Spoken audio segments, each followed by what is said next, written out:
l'ALEC 01, c'est d'être l'outil des collectivités pour mener la transition énergétique sur les territoires. Elle regroupe en son sein des collectivités, mais également des acteurs publics, des acteurs privés et des citoyens qui décident de s'engager donc dans la transition énergétique, c'est-à-dire comment produire et comment consommer autrement l'énergie dont on a besoin pour habiter, pour se déplacer, pour consommer.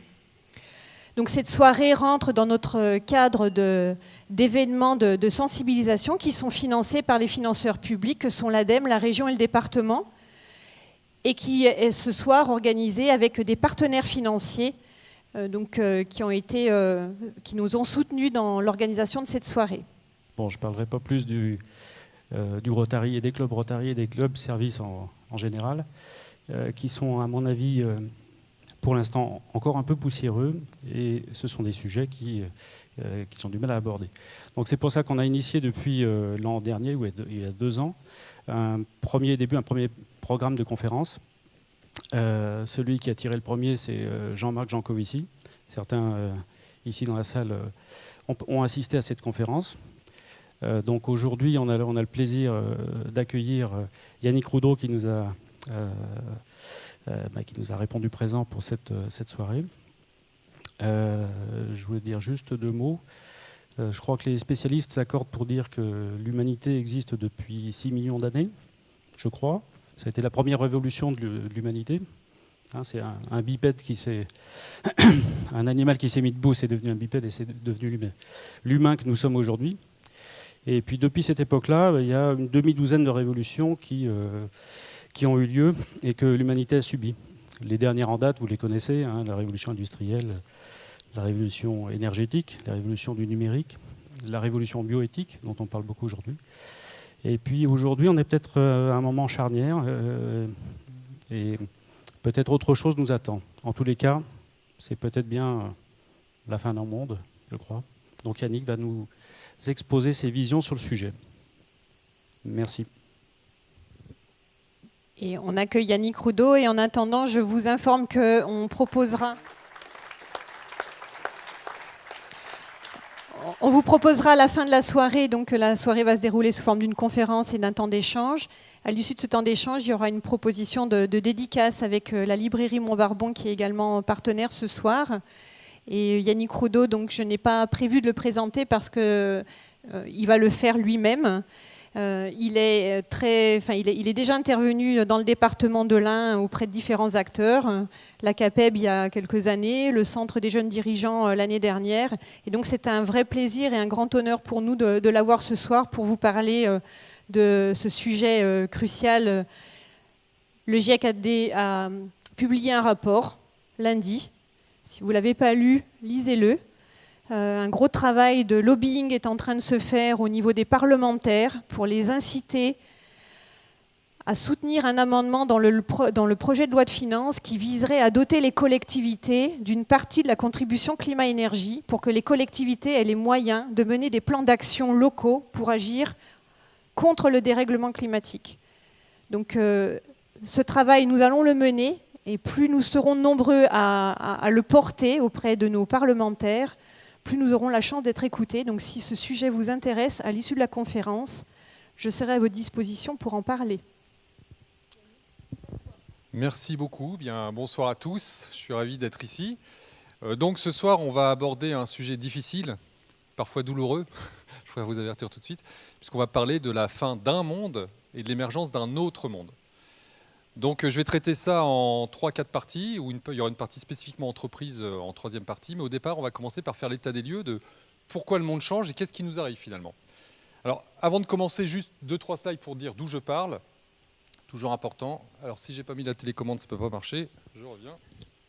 Voilà, c'est mieux comme ça. D'où je parle, avant de m'intéresser aux questions écologiques, sociologiques, philosophiques, évolution du monde, j'étais complètement dans l'autre monde puisque j'étais dans la finance. J'ai travaillé pendant 15 ans comme journaliste économique et financier pour tous ces journaux, Le Figaro, Le Monde, Bloomberg, etc. Et ça m'a passionné. J'ai compris comment fonctionnait le système capitaliste de l'intérieur, j'étais au cœur du réacteur, ça a été des années vraiment passionnantes de compréhension du monde.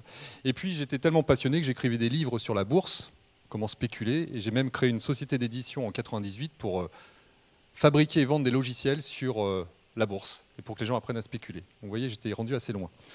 Et dans les années 2000, j'ai commencé, grâce à ma femme et à la naissance de notre premier enfant, à prendre conscience que, la bourse ne m'enrichissait pas, j'ai laissé tout mon argent parce que j'étais trop joueur, et 2, le monde autour de moi s'effondrait. Donc il y a un moment où je me suis dit, qu'est-ce que je peux faire? Ce que je peux faire, c'est changer de vie, et changer de vie, c'est abandonner la spéculation, la finance, et passer à la finance éthique, la finance socialement responsable, et à l'économie soutenable. Alors ça s'est fait sur plusieurs années, je vous passe les détails, c'est long ce genre de processus. Et en 2007, je me suis autorisé à écrire un livre sur l'économie de demain, l'alter-entreprise. Et puis de fil en aiguille, j'ai commencé à prendre la parole auprès de dirigeants d'entreprises, APM, GERM, CJD, dans des entreprises, devant des étudiants. Et mon quotidien aujourd'hui, c'est 80% de temps de prise de parole devant des adultes et des enfants, pour les sensibiliser à la transformation du monde, à la nécessité d'agir rapidement. Et l'autre partie, c'est une société d'édition qu'on a créée il y a 6 ans, qui s'appelle La Mer Salée, parce qu'on pense que l'écrit, raconter des choses, ça peut permettre aussi de sensibiliser. Et on voulait avoir 2 médias, la parole et l'écrit, pour sensibiliser les gens à la transformation. Et comme ce métier que j'exerce depuis maintenant 15 ans demande beaucoup de déplacements, en France, en Europe, parfois en Asie, parfois en Amérique du Nord, parfois en Afrique, j'ai un bilan carbone qui n'est pas exceptionnel, au sens pas terrible. Et ça me gêne beaucoup, puisque quand on parle d'écologie, de monde soutenable et qu'on est obligé de prendre des avions, on est coincé. Et ça, c'est ma première leçon, c'est de comprendre qu'on doit accepter nos contradictions. Il n'y a pas de pureté, il n'y a que des gens qui font ce qu'ils peuvent. Et faire ce qu'on peut, c'est-à-dire que moi, je n'ai pas la main chez Airbus pour qu'ils fassent un avion propre à hydrogène ou un avion propre à air comprimé. Ce n'est pas mon métier. Par contre, si demain, il faut payer plus cher le billet, je le ferai, de bon gré, parce que je peux le faire. Donc la seule solution que j'ai trouvée à court terme, je suis tout le temps dans un compromis. Vous voyez, pour venir ici, j'ai demandé, c'est un peu moi qui ai imposé la date, je suis désolé, mais parce que demain, je suis à Dole dans le Jura. Et je ne voulais pas faire des allers-retours. Donc j'ai dit, écoutez, je suis à Dole le lendemain pour GERM, pour des managers. Si on peut faire la soirée la veille, c'est parfait. Sinon, ça va être compliqué. Et on est toujours dans ce compromis à chercher la meilleure solution, la moins impactante possible et la plus percutante. Et donc, la seule solution que j'ai trouvée pour compenser mes émissions, c'est la reforestation. Au Pérou, dans l'Alto Yamamba, en Bretagne, près de chez moi, parce que je vis à Nantes. C'est pas satisfaisant, c'est pas suffisant, mais c'est une étape. Il faut le faire, c'est déjà ça de reforester. Par contre, ça ne va pas régler tous les problèmes. Mais par contre, cette reforestation, elle m'a permis aussi de comprendre qu'à l'autre bout du monde, les gens avec qui je travaille en forêt amazonienne, que vous voyez à droite, et bien, grâce aux petits arbres qu'on plante, grâce aux petits cacao qu'on achète 30 centimes de plus sur une tablette de chocolat équitable, ces gens-là, ils sont passés de la production de coca à la production de cacao. Ils étaient esclaves des Colombiens pendant des décennies. Et grâce à nous, consommateurs européens, qui faisons des petits gestes anodins, acheter une marque engagée, ça leur a permis de retrouver une dignité. Et ces gens, ils ont un sourire, un accueil qui m'aura marqué toute ma vie. Et ils vivent, ils sont resplendissants, et ils nous disent merci, merci, merci. On a fait quoi? On a juste acheté du cacao et on plante des arbres chez eux. Donc je vous encourage à le faire, c'est rien, c'est pas grand-chose. Et je pense que les gens qui sont dans la salle ce soir ont les moyens de le faire, donc il ne faut pas vous en priver. Tout le monde ne peut pas, donc montrons l'exemple si on peut le faire. Voilà pour les présentations. Maintenant, on va commencer sur le sujet. Le monde change plus vite que prévu, ça vous en êtes bien rendu compte. Alors pour moi, il y a 2 facteurs d'accélération extrêmement prégnants que je vais traiter après plus en détail. Le premier, c'est le facteur digital. Je compare souvent la révolution numérique qui a commencé dans le grand public il y a 25 ans environ, dans les années 92 aux États-Unis et 95 en France. Je la compare souvent à l'agriculture du néolithique. Ce que je veux dire par là, c'est que pendant 400 000 ans, grosso modo, Homo sapiens était chasseur-cueilleur. Et qu'est-ce qui est arrivé? Une rupture technologique qu'on appelait l'agriculture, qui nous a permis de nous sédentariser, de nous urbaniser et de vivre comme on vit aujourd'hui. C'est énorme les conséquences de l'invention de l'agriculture. Eh bien, les conséquences de la révolution numérique, c'est la même chose. On est au début d'une histoire numérique qui a des conséquences qu'on ne peut même pas encore estimer. Ça, c'est le premier facteur de transformation et d'accélération. Déjà, on voit les premières innovations décoiffantes se matérialiser. Tout ce que vous voyez à l'image, les voitures volantes, les androïdes, etc., c'est ce qu'on lisait dans Blade Runner, dans Isaac Asimov, dans tous les romans de science-fiction des années 60-70. Ça devient une réalité.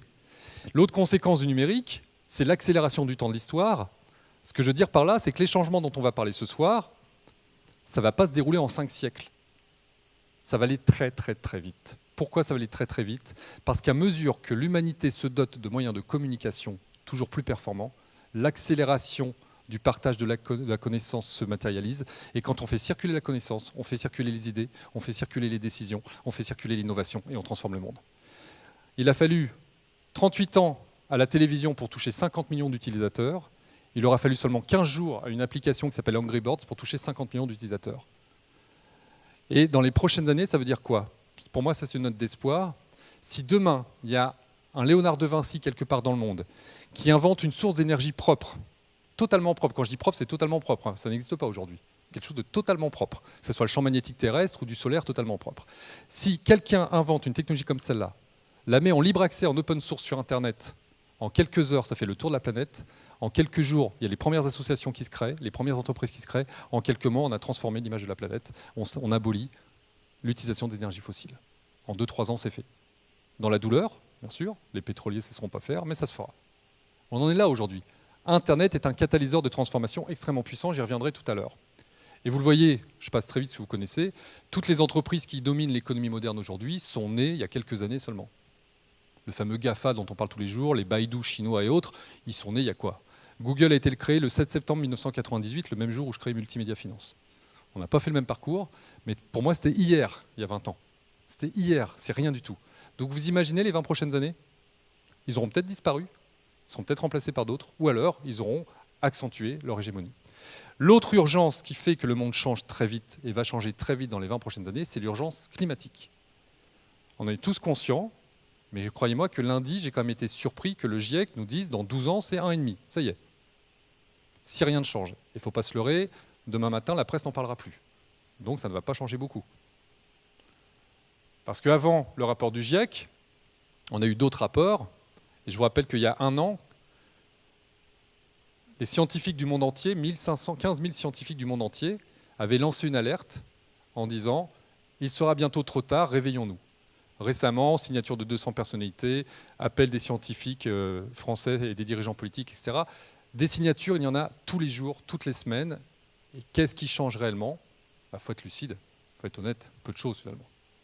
Ça devient des non-événements. Et ça, c'est la problématique, c'est que tant que ça reste un non-événement médiatique, on en parle 48 heures et on retourne à nos affaires quotidiennes, eh bien, on va sur une trajectoire qui n'est pas réjouissante du tout, qui nous emmène à plus 3, plus 4 degrés d'ici la fin du siècle, voire plus, parce qu'on ne connaît pas les rétroactions qui vont se mettre en place. Et ça va nous obliger à bouger énormément, et à bouger dans nos têtes, dans nos entreprises, dans notre quotidien. Et dans nos têtes, pourquoi? Parce que le jour où le GIEC a publié son rapport, le Figaro a fait un sondage que je vous livre, qui m'a surpris. Êtes-vous prêt à payer plus cher votre énergie pour lutter contre le réchauffement climatique? 32% de oui, 68% de non. Et là, vous dites, c'est pas gagné. Alors peut-être qu'il aurait fallu poser la question autrement. Êtes-vous prêt à payer plus cher votre énergie pour sauver l'avenir de vos enfants? Peut-être que là, j'aurais dit oui. Donc je me pose des questions. Et pourtant, sans être bisounours, sans être totalement idéaliste, irrationnel, les vraies solutions existent. Il y a énormément de solutions aujourd'hui, on en parlera dans la deuxième partie de mon intervention, qui nous permettraient de changer l'économie mondiale et de la rendre soutenable. Une des solutions, c'est reforester partout, ça c'est sûr. Stocker le carbone, en émettre moins, d'accord, et en même temps stocker. Il y a même une entreprise avant-hier qui a proposé une technologie pour transformer le CO2 en pierre, en caillou. Vous voyez, une entreprise qui aspire le CO2, le transforme en caillou, apparemment le rapport énergétique serait intéressant. Donc des innovations, on va en trouver, ça je ne suis pas inquiet. La problématique, c'est quand déciderons-nous de les déployer et de les appliquer au quotidien. Je pense qu'à 4 milliards de cerveaux connectés et bientôt 7 milliards, on va trouver des choses formidables. Inévitablement, il y aura des innovations. Il y a un Mozart, Léonard de Vinci quelque part qui est en train de naître et qui va trouver quelque chose. Ça, je suis assez confiant. Et puis, un autre moyen de changer les choses très facilement au quotidien, dont je reparlerai tout à l'heure, c'est l'argent. Il n'y a jamais eu autant d'argent dans le monde qu'en 2018. La masse financière mondiale n'a jamais été aussi importante, à tel point qu'on craint une bulle, une explosion de la bulle. Et bien cet argent, finalement, il vient d'où? C'est notre épargne quotidienne. Chacun de nous, tous les jours, peut investir, diriger, affecter, faire des arbitrages financiers qui permettront à ce que cet argent ne pollue pas, ne détruise pas l'environnement ou ne contribue pas à financer des entreprises polluantes, mais contribue à financer des entreprises soutenables. Donc on a un pouvoir citoyen aussi, et ça c'est facile, par nos achats et par ce qu'on n'achète pas non plus. Ça, c'est des pistes que je développerai tout à l'heure. Alors maintenant, je vais rentrer dans le vif du sujet, là c'était juste une introduction. Pourquoi nous changeons de monde et pourquoi il y a urgence à changer?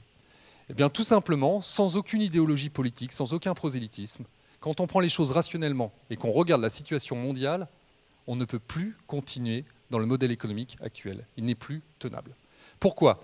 Parce que toute l'économie mondiale, depuis la première révolution industrielle, repose sur l'exploitation des ressources fossiles. Et comme vous le savez, une ressource fossile, c'est des millions d'années de sédimentation pour avoir du zinc, du cuivre, du cobalt. Et quand on prend ce tableau, qui est le tableau de Mendeleïev, que vous avez sûrement appris en chimie pour ceux qui sont allés jusqu'en terminale, c'est le tableau des éléments. Toutes les cases qui ne sont pas en vert sont menacées de disparition dans le courant du siècle. Donc ça veut dire quoi si on le prend à l'envers? Qu'il y a seulement 12 cases vertes, il y a 12 éléments qui sont abondants sur la planète. Tout le reste est en voie d'extinction, de disparition. Pourquoi? Soit parce qu'on en a un usage abusif, soit parce qu'il était en quantité limitée. Lithium, cobalt, néodyme, terbium, les terres rares sont en quantité limitée. Donc dans le courant du siècle, on ne pourra plus accéder à ces métaux-là. Et la problématique, c'est que l'électronique, le numérique, dépend totalement de tous ces métaux. Le terbium, le néodyme, sont des métaux rares. Bah, sans ça, il n'y a plus d'éoliennes, il n'y a plus d'écran plat, il n'y a plus de TGV, il n'y a plus d'électronique. Et la pénurie, elle est annoncée dans le courant du XXIe siècle. C'est une question de décennies, 2, 3, 4 décennies. Et si tout le monde consommait comme un Nord-Américain, si tout le monde se met à consommer comme consomment les Américains, ce qui est la base de la croissance économique mondiale, s'il y a croissance économique, ça veut dire que tout le monde accède au standard de vie américain. C'est ça le but. Bien, la problématique, c'est qu'en ressources minérales, il nous faut 5 planètes Terre. C'est une règle de 3. X millions d'Américains consomment X tonnes de ressources minérales. Si j'applique ça à 8 milliards, ça donne combien? Ça donne 5 planètes. Alors, on peut dire que les experts se trompent tout le temps. Vous avez raison. Parce que si on savait ce qui va arriver, ça serait beaucoup plus simple. Mais se tromper de 1 à 5, ça fait beaucoup. Il vous dirait 1,2, ouais, ça va peut-être rentrer dans les clous. 1 à 5, c'est pas possible. Donc on a un problème, ce qu'on appelle le mur des ressources naturelles. Deuxième raison qui me fait penser que notre modèle économique est condamné à se transformer et à se réinventer, c'est qu'il repose sur la société du jetable. On vient de voir que les ressources naturelles vont finir par manquer au XXIe siècle, donc elles vont être de plus en plus chères, mais toute l'économie mondiale aujourd'hui repose sur je ponctionne, je transforme, je consomme, je jette. Ce qu'on appelle l'obsolescence programmée, qui a été formalisée économiquement dans les années 30 environ par Bernard London, agent immobilier américain, qui va voir Henry Ford, qui va voir tous les grands patrons américains de l'époque, et leur dit si vous voulez relancer l'économie américaine au lendemain de la crise de 29, il faut que les entreprises produisent plus. Pour qu'elles produisent plus et embaucher plus, il faut que ce que vous fabriquez soit moins durable. Donc, il commence à inventer le marketing, changer la forme de la voiture, le design, changer la couleur, faire des pièces qui vont durer 20 ans et pas 50 ans. Et petit à petit, on en arrive en 1945, au plan Marshall, et avec une économie mondiale qui va être ce qu'on appelle les 30 glorieuses, mais qui repose sur le jetable. Et ça a fait le bonheur de nos parents, de nos grands-parents, etc. Je ne critique pas. C'était une excellente idée en 1945, mais c'est une aberration en 2018. Pourquoi? Parce que quand on prend la courbe démographique en l'espace d'un siècle, on s'aperçoit que en 1945, nous étions ici. 2,5 milliards d'habitants sur la planète. Combien d'habitants vont profiter de l'obsolescence programmée comme modèle économique? 500 millions. Américains, ouest européens. Le reste du monde vit de manière ancestrale. Qui a le contrôle des matières premières en 1945? Les Occidentaux. On a conquis le monde depuis la Renaissance. Les colonies. Tout nous appartient. C'est les années 60, la décolonisation. On a les ressources, c'est gratuit. On est 500 millions. La pollution, on en parle très peu. Un peu de pollution au charbon de temps en temps, mais c'est anecdotique. La prise de conscience écologique apparaît en 1970, pas avant. Donc on va se lancer tête baissée dans l'acquisition, transformation de ressources, consommation, on jette. Et c'était une époque où c'était possible, de par le nombre, l'abondance et la non-pollution. En 2018, avec les problèmes de pollution que l'on a, une population de près de 8 milliards d'habitants dans quelques années, la pénurie des ressources et les conséquences environnementales derrière, il faut être économiste ou fou pour croire, je ne sais pas si je ne dis pas ça pour, pour dire des économistes, mais il faut être fou pour penser que c'est soutenable. Ce n'est pas possible. Très vite, ça va nous tomber dessus, le couperet va tomber, et ça a déjà commencé. Et le problème n'est pas tant un problème de surpopulation, j'aborderai la question tout à l'heure, puisque je vous ai mis la Corse à côté. Pourquoi je vous ai mis la Corse?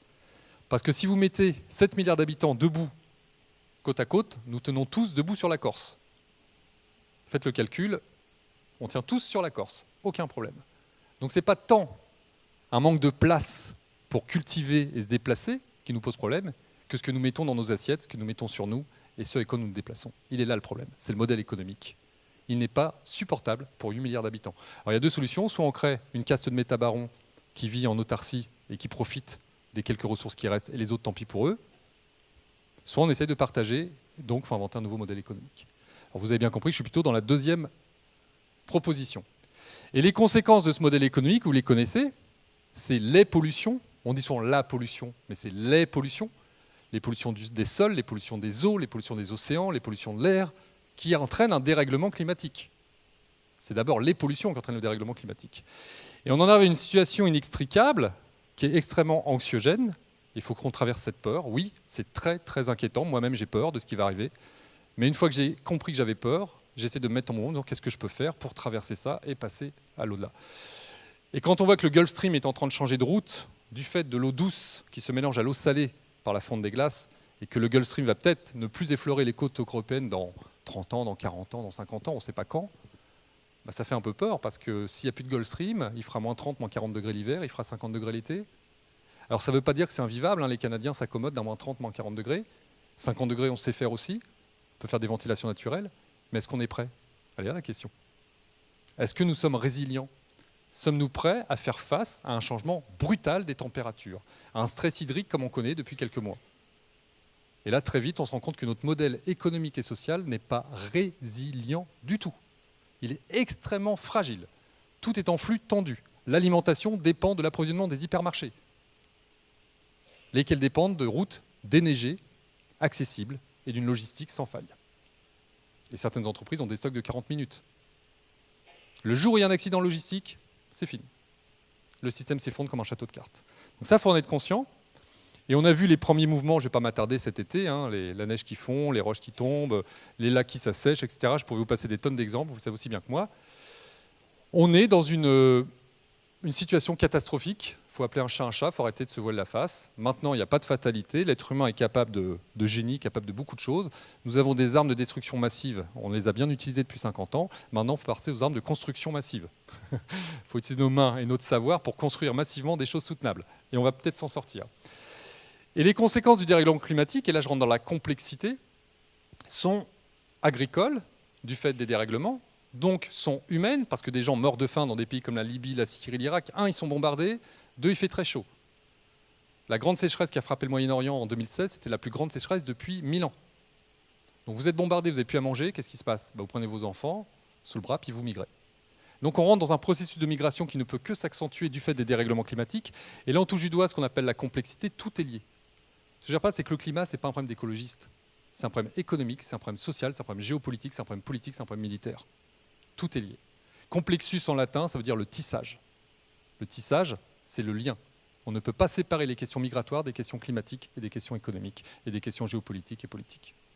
Et là, on embrasse ce qu'on appelle la systémie. Il faut tout traiter ensemble et comprendre que tout est lié. Et derrière, les conséquences, c'est que, ça déstabilise nos sociétés occidentales qui ont du mal à accepter ces mouvements aujourd'hui. Il va bien falloir se remettre en question. Et en toile de fond, là où notre modèle, en plus, ne fonctionne plus à toucher la limite, c'est que l'économie mondiale n'a jamais créé autant de richesses financières qu'en 2018, mais la redistribution, l'irrigation du système économique ne se fait plus. Donc la problématique, c'est qu'on est dans un système qui est à bout de souffle, sachant que la redistribution ne se fait plus très bien. Qu'est-ce qui se passe?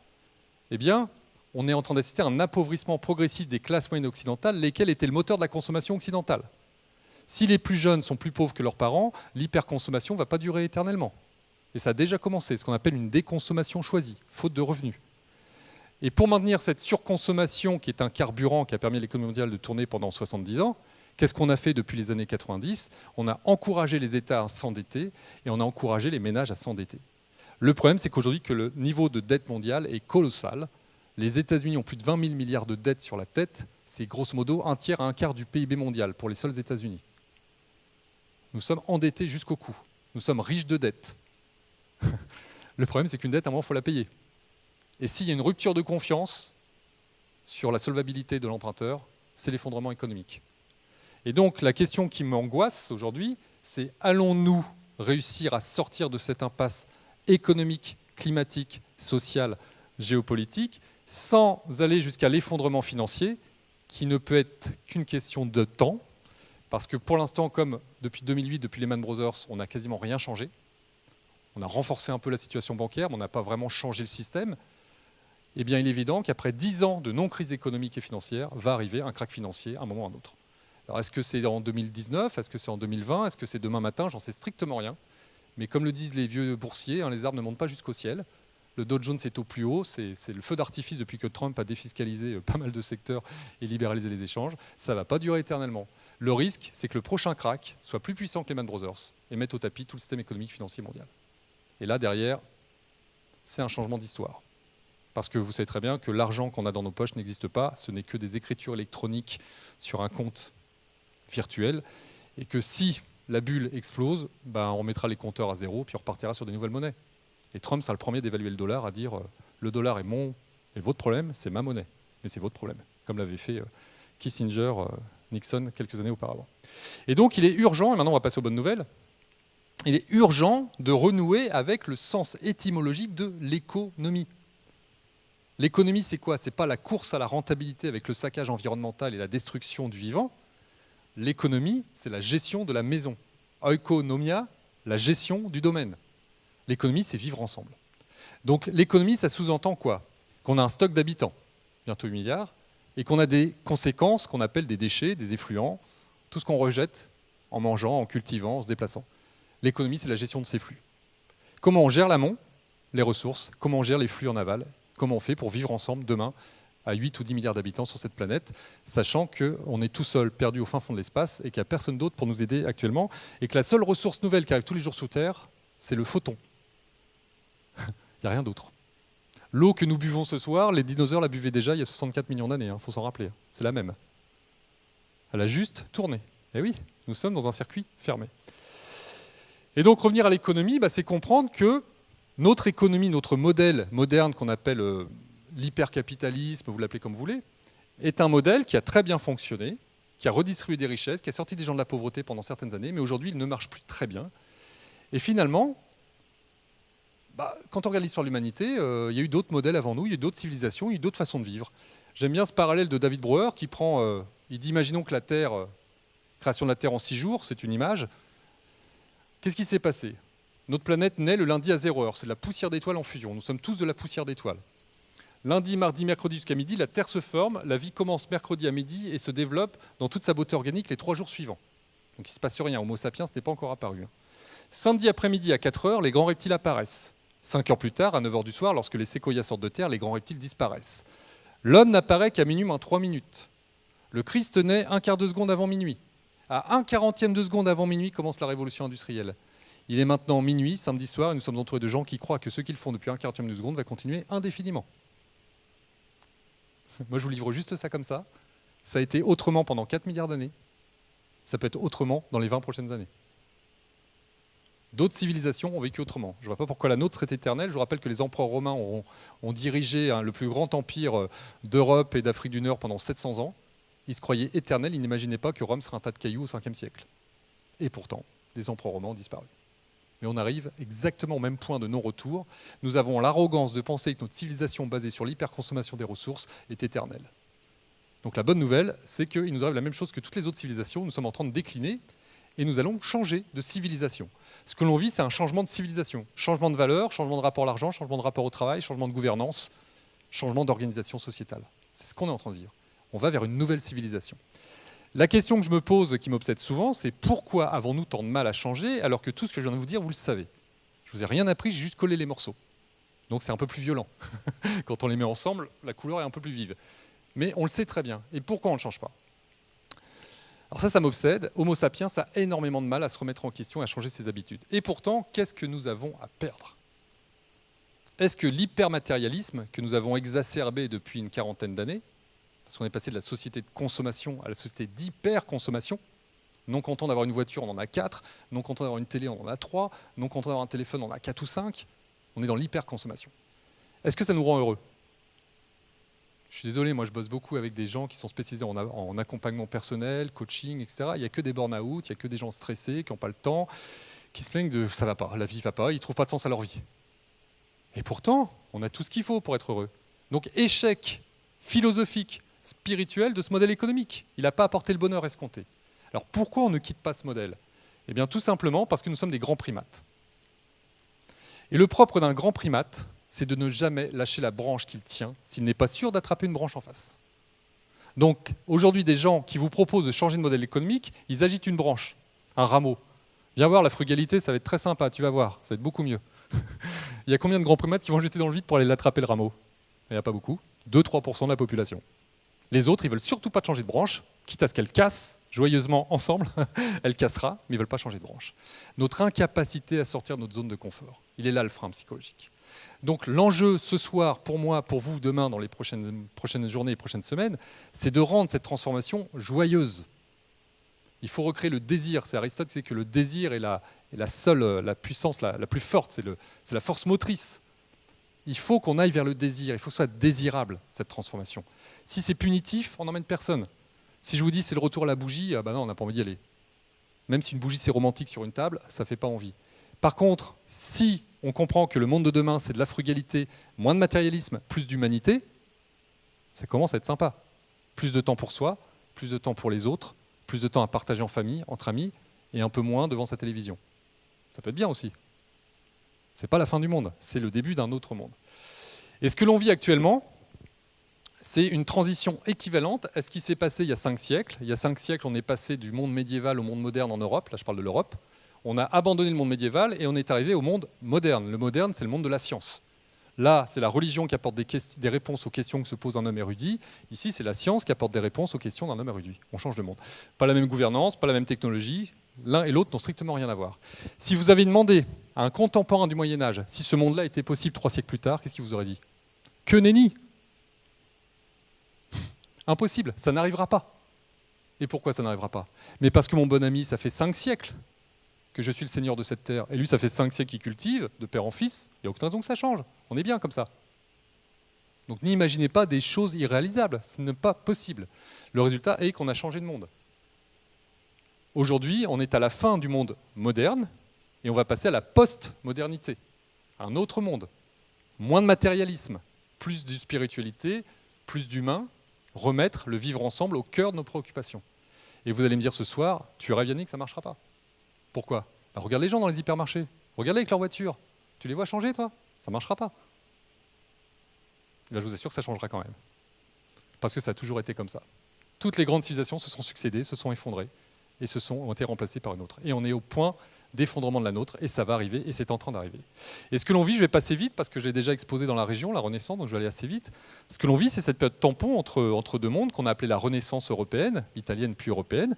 Et la Renaissance, c'est quoi? C'est à la fois quelque chose d'exaltant, d'extrêmement enthousiasmant. Si vous aimez l'art, la musique, Léonard de Vinci, c'est magnifique, la Renaissance. Mais pendant que Léonard de Vinci faisait ses croquis et inventait des machines fabuleuses, vous aviez l'extermination des Amérindiens par les conquistadors, vous aviez la traite, le commerce triangulaire qui est une ignominie, et puis vous aviez les guerres de religion, protestants-catholiques, qui s'étripaient dans les rues de Paris, les rues d'Europe, quoi. Et c'est la Renaissance. Donc est-ce que c'est bien ou mal une Renaissance? La question ne se pose pas. La Renaissance est violent et doux à la fois. C'est un oxymore, hâtons-nous lentement, on est dans la complexité, les deux sont indissociables. La transformation que nous allons vivre va être anxiogène et enthousiasmante en même temps. Il faut l'accepter. Et pourquoi on vit une Renaissance? Très rapidement, si on fait le parallèle rapide, la Renaissance était l'invention de l'impression mécanisée par Gutenberg. Aujourd'hui, c'est l'invention d'Internet qui permet de diffuser la connaissance et de véhiculer des idées nouvelles. Autre parallèle, cette diffusion de la connaissance a permis à des hommes comme Léonard de Vinci, Botticelli de repenser le rapport technologique et artistique. Aujourd'hui, on a cette profusion de créativité dont j'ai parlé en ouverture qui est permise grâce au numérique et grâce à l'échange de connaissances. Je rappelle que l'intelligence artificielle n'aurait pas eu lieu sans les réseaux, sans Internet, sans le partage de ces connaissances. La Renaissance est une période extrêmement violente, je vous l'ai dit tout à l'heure.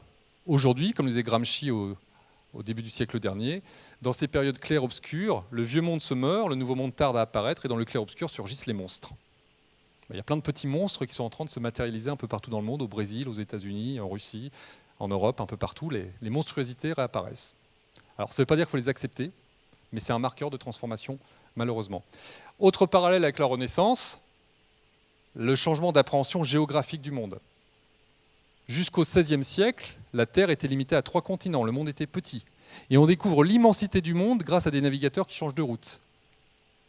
Naît, à ce moment-là, le mythe de la croissance infinie dans un monde fini. On a découvert un monde immense, on pense que les ressources naturelles, il y en aura pour des siècles et des siècles et des siècles. Aujourd'hui, on change de vision du monde. Du fait de l'extraction des êtres humains de la planète dans les années 69, on a enfin vu que la Terre était petite et ronde, perdue au fin fond d'une galaxie, dans laquelle il y a des milliards de soleils et il y a des milliards de galaxies, et on pense même aujourd'hui qu'il y a des milliards d'univers. Le monde est petit, fragile, cette planète est toute petite, perdue au fin fond de l'espace, et la notion de soin, le care, ne peut que se développer à mesure que l'on prend conscience de la finitude du monde. 16e siècle, on découvre l'immensité du monde, 21e siècle, on découvre la finitude du monde et sa fragilité. Donc tout ce qui tient à la protection du vivant va devenir prégnant et prioritaire dans les prochaines années.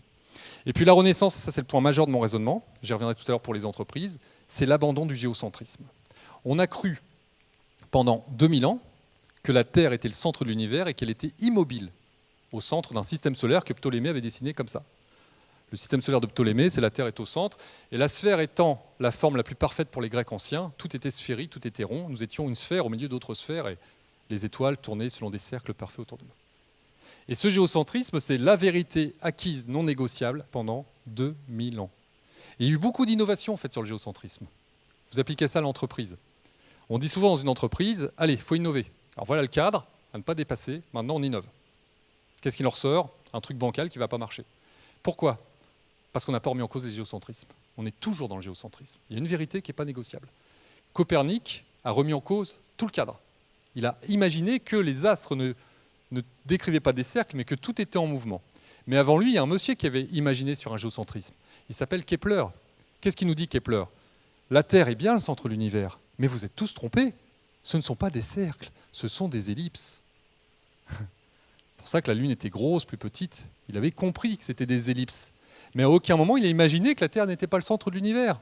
Incapable de remettre en cause la vérité acquise non négociable. Donc la vraie rupture, c'est Copernic, c'est pas Kepler. Eh bien, au quotidien, on demande aux gens d'innover, mais il ne faut surtout pas toucher au géocentrisme.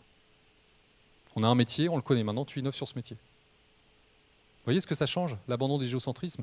Et donc, on va vivre dans les prochaines années, si nous vivons une renaissance comme je le pense, l'abandon de 1, 2, 3 géocentrismes structurant notre civilisation qui paraîtront complètement absurdes à nos descendants dans 20 ans, dans 25 ans ou dans 30 ans.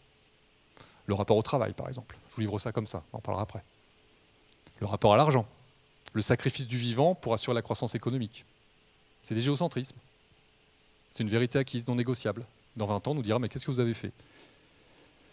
Et qu'est-ce qui a permis la révolution scientifique et la révolution industrielle qui en découle? C'est l'acceptation de l'ignorance. Aujourd'hui, si on veut sortir par le haut de cette crise écologique, sociale, humanitaire, économique et politique, il faut que chacun de nous fasse preuve d'humilité et d'ignorance. Les solutions, on ne les maîtrise pas encore. Si Galilée et Copernic n'avaient pas mis en cause le géocentrisme, si Christophe Colomb, Vasco de Gama et tout n'avaient pas découvert d'autres continents, nous n'aurions jamais eu la révolution industrielle. Pourquoi? Parce que les scientifiques du XVIe, XVIIe siècle ont commencé à douter des écrits religieux parce qu'ils ne faisaient ni référence au géocentrisme, ni référence à ce qu'on appelait les Amériques. Et là, ils se sont dit, la connaissance n'est pas que dans le livre. Sans remettre en cause leur foi, ils sont allés chercher une connaissance ailleurs. Ils ont exploré un champ de connaissances nouveau. Et c'est ce qui a permis la révolution scientifique. Aujourd'hui, on a des technologies qui, à mon avis, sont nettement insuffisantes pour faire face aux défis qu'on doit relever. Il faut absolument qu'on décadre les cadres, qu'on s'ouvre des champs de possibilités pour trouver des solutions radicalement nouvelles. Et pour ça, c'est accepter que peut-être qu'on s'est trompé pendant 40 ans. Peut-être que les voies prises politiquement ne sont pas les bonnes depuis 30 ou 40 ans. Peut-être que dans nos entreprises, on fait fausse route. Il faut tout réinventer. C'est une supposition. Et là, on s'ouvre un champ des possibles. Abandon des géocentrismes, acceptation de l'ignorance. Et en fait, cette posture intellectuelle, pour moi, c'est le nerf de la guerre. Parce que, aujourd'hui, je vous l'ai dit en préambule, est-ce que le monde ne change pas à cause d'un manque d'investisseurs ou de ressources financières? La réponse est non. Les investisseurs socialement responsables, les investisseurs éthiques sont de plus en plus nombreux. Ils attendent que le petit coup d'envoi, c'est-à-dire la petite fiscalité qui va bien, pour injecter des milliards de dollars dans l'attraction. C'est juste une question de temps, ça arrivera. Est-ce que nous avons un manque d'idées technologiques, un manque de connaissances? Eh bien, depuis l'avènement des réseaux sociaux et cette bulle d'innovation que nous vivons, on peut être sûr que les plus jeunes dans cette salle et des anciens vont trouver ensemble des ruptures technologiques, d'organisation sociale, en termes de transport, en termes d'alimentation, qui vont nous permettre de passer une nouvelle étape. On les a, les connaissances, et nos cerveaux sont connectés. Donc on va trouver des choses qu'on n'imagine pas aujourd'hui. Mais pour trouver, il faut accepter de penser autrement. Et le premier frein, c'est notre pensée en silo.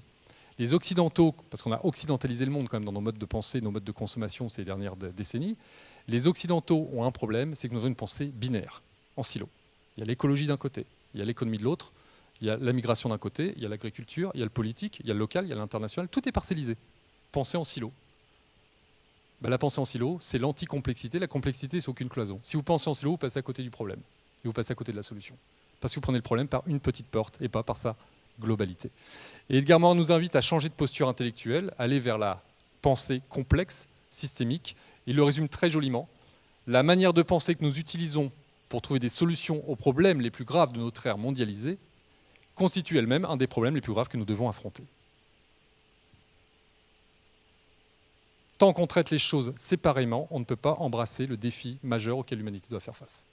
Il faut se mettre tous autour de la table, parler ensemble pour aborder le problème ensemble dans sa globalité.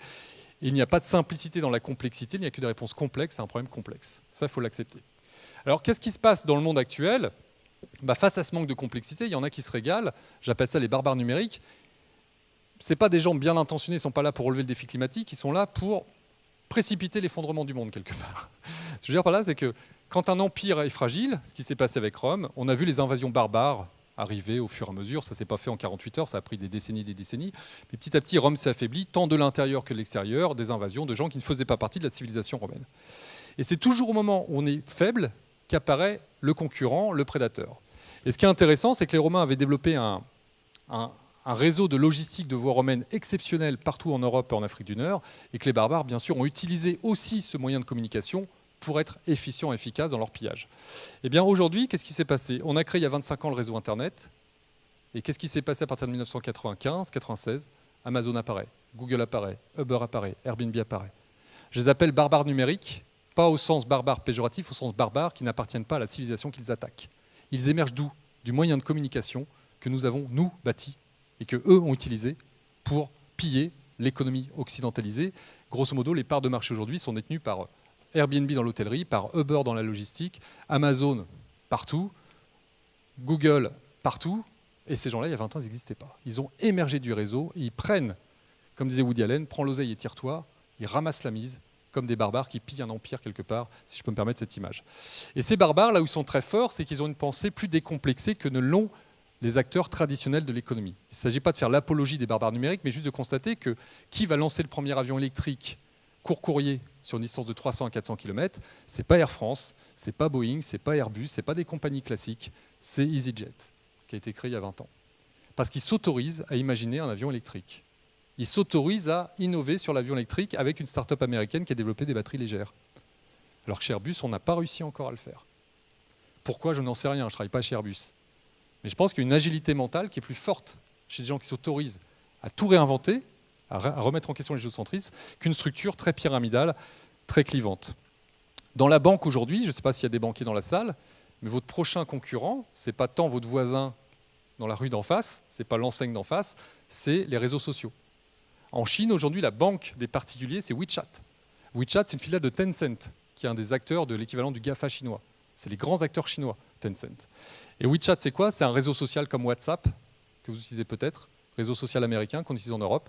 Et en fait, vous discutez sur WhatsApp, vous chattez, mais aujourd'hui, vous payez avec WeChat en Chine. Tout est QR code et vous passez en caisse, vous scannez avec votre téléphone. La banque, derrière, a fait juste un jeu d'écriture comptable. Le contact client, c'est WeChat qui l'a. Le marketing, c'est WeChat. Toute la partie neuve, c'est WeChat. Et quand j'étais à Shanghai il y a un an, je n'ai pas pu payer mon restaurant avec ma carte Visa, ils n'en voulaient pas. Ils m'ont dit cash ou WeChat. Alors, pas de cash, vous faites 2 km dans Shanghai pour trouver une banque où vous allez tirer un peu de cash. C'est hallucinant. Il y a 900 millions d'utilisateurs déjà.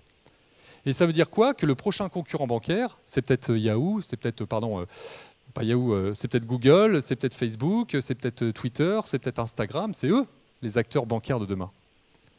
Et les banques le savent, mais c'est dur de rivaliser contre des gens aussi créatifs et aussi puissants dans leur façon de ramener des jeunes clients qui sont tous connectés. Si vous demandez à votre fils, tu veux ouvrir un compte en banque, ou si Instagram lui propose d'ouvrir un compte en 2 clics, il va ouvrir un compte chez Instagram. Il ne va pas pousser la porte d'une agence, c'est quelqu'un qui va lui dire « T'es venu avec tes parents pour la signature ?» Je plaisante un peu, mais ce n'est pas le même contact. Ça change tout. Donc ça, c'est en train de se faire. Il ne faut pas négliger ces barbares parce qu'ils sont extrêmement puissants et votre concurrent vient peut-être, ou émergera peut-être du réseau dans les prochaines années. Par contre, ces barbares-là ne répondent pas aux défis majeurs que l'humanité doit relever parce qu'ils restent très centrés sur la rentabilité facile. On reste dans le système actuel. Sauf que les règles sont plus libérales. Mais c'est toujours la même économie. Ce n'est pas encore le monde soutenable. Le monde soutenable, il viendra des bâtisseurs. Les bâtisseurs, il y en a sûrement dans la salle, enfin, je sais qu'il y en a, c'est ceux qui construisent le monde d'après, en anticipant l'effondrement de manière lucide. Donc les bâtisseurs, ils ont bien compris que l'Empire romain était en train de s'effondrer. Ils se disent maintenant, il faut qu'on prépare l'après. Parce qu'il va falloir s'organiser. C'est un peu comme en 1944, au lendemain de la Seconde Guerre mondiale, il fallait s'organiser, il faut reconstruire. Donc les bâtisseurs, ils se préparent. Et aujourd'hui, qu'est-ce qu'ils font les bâtisseurs ? C'est des gens qui, dans leur entreprise ou dans leur organisation, réconcilient le triptyque économie, nature, bien-être, social, environnemental, sociétal, et l'économie au sens rentabilité. La rentabilité n'est pas à bannir, mais ça ne peut pas être l'objectif d'une entreprise. C'est le carburant pour atteindre un état de bien-être, de plénitude, de pérennité.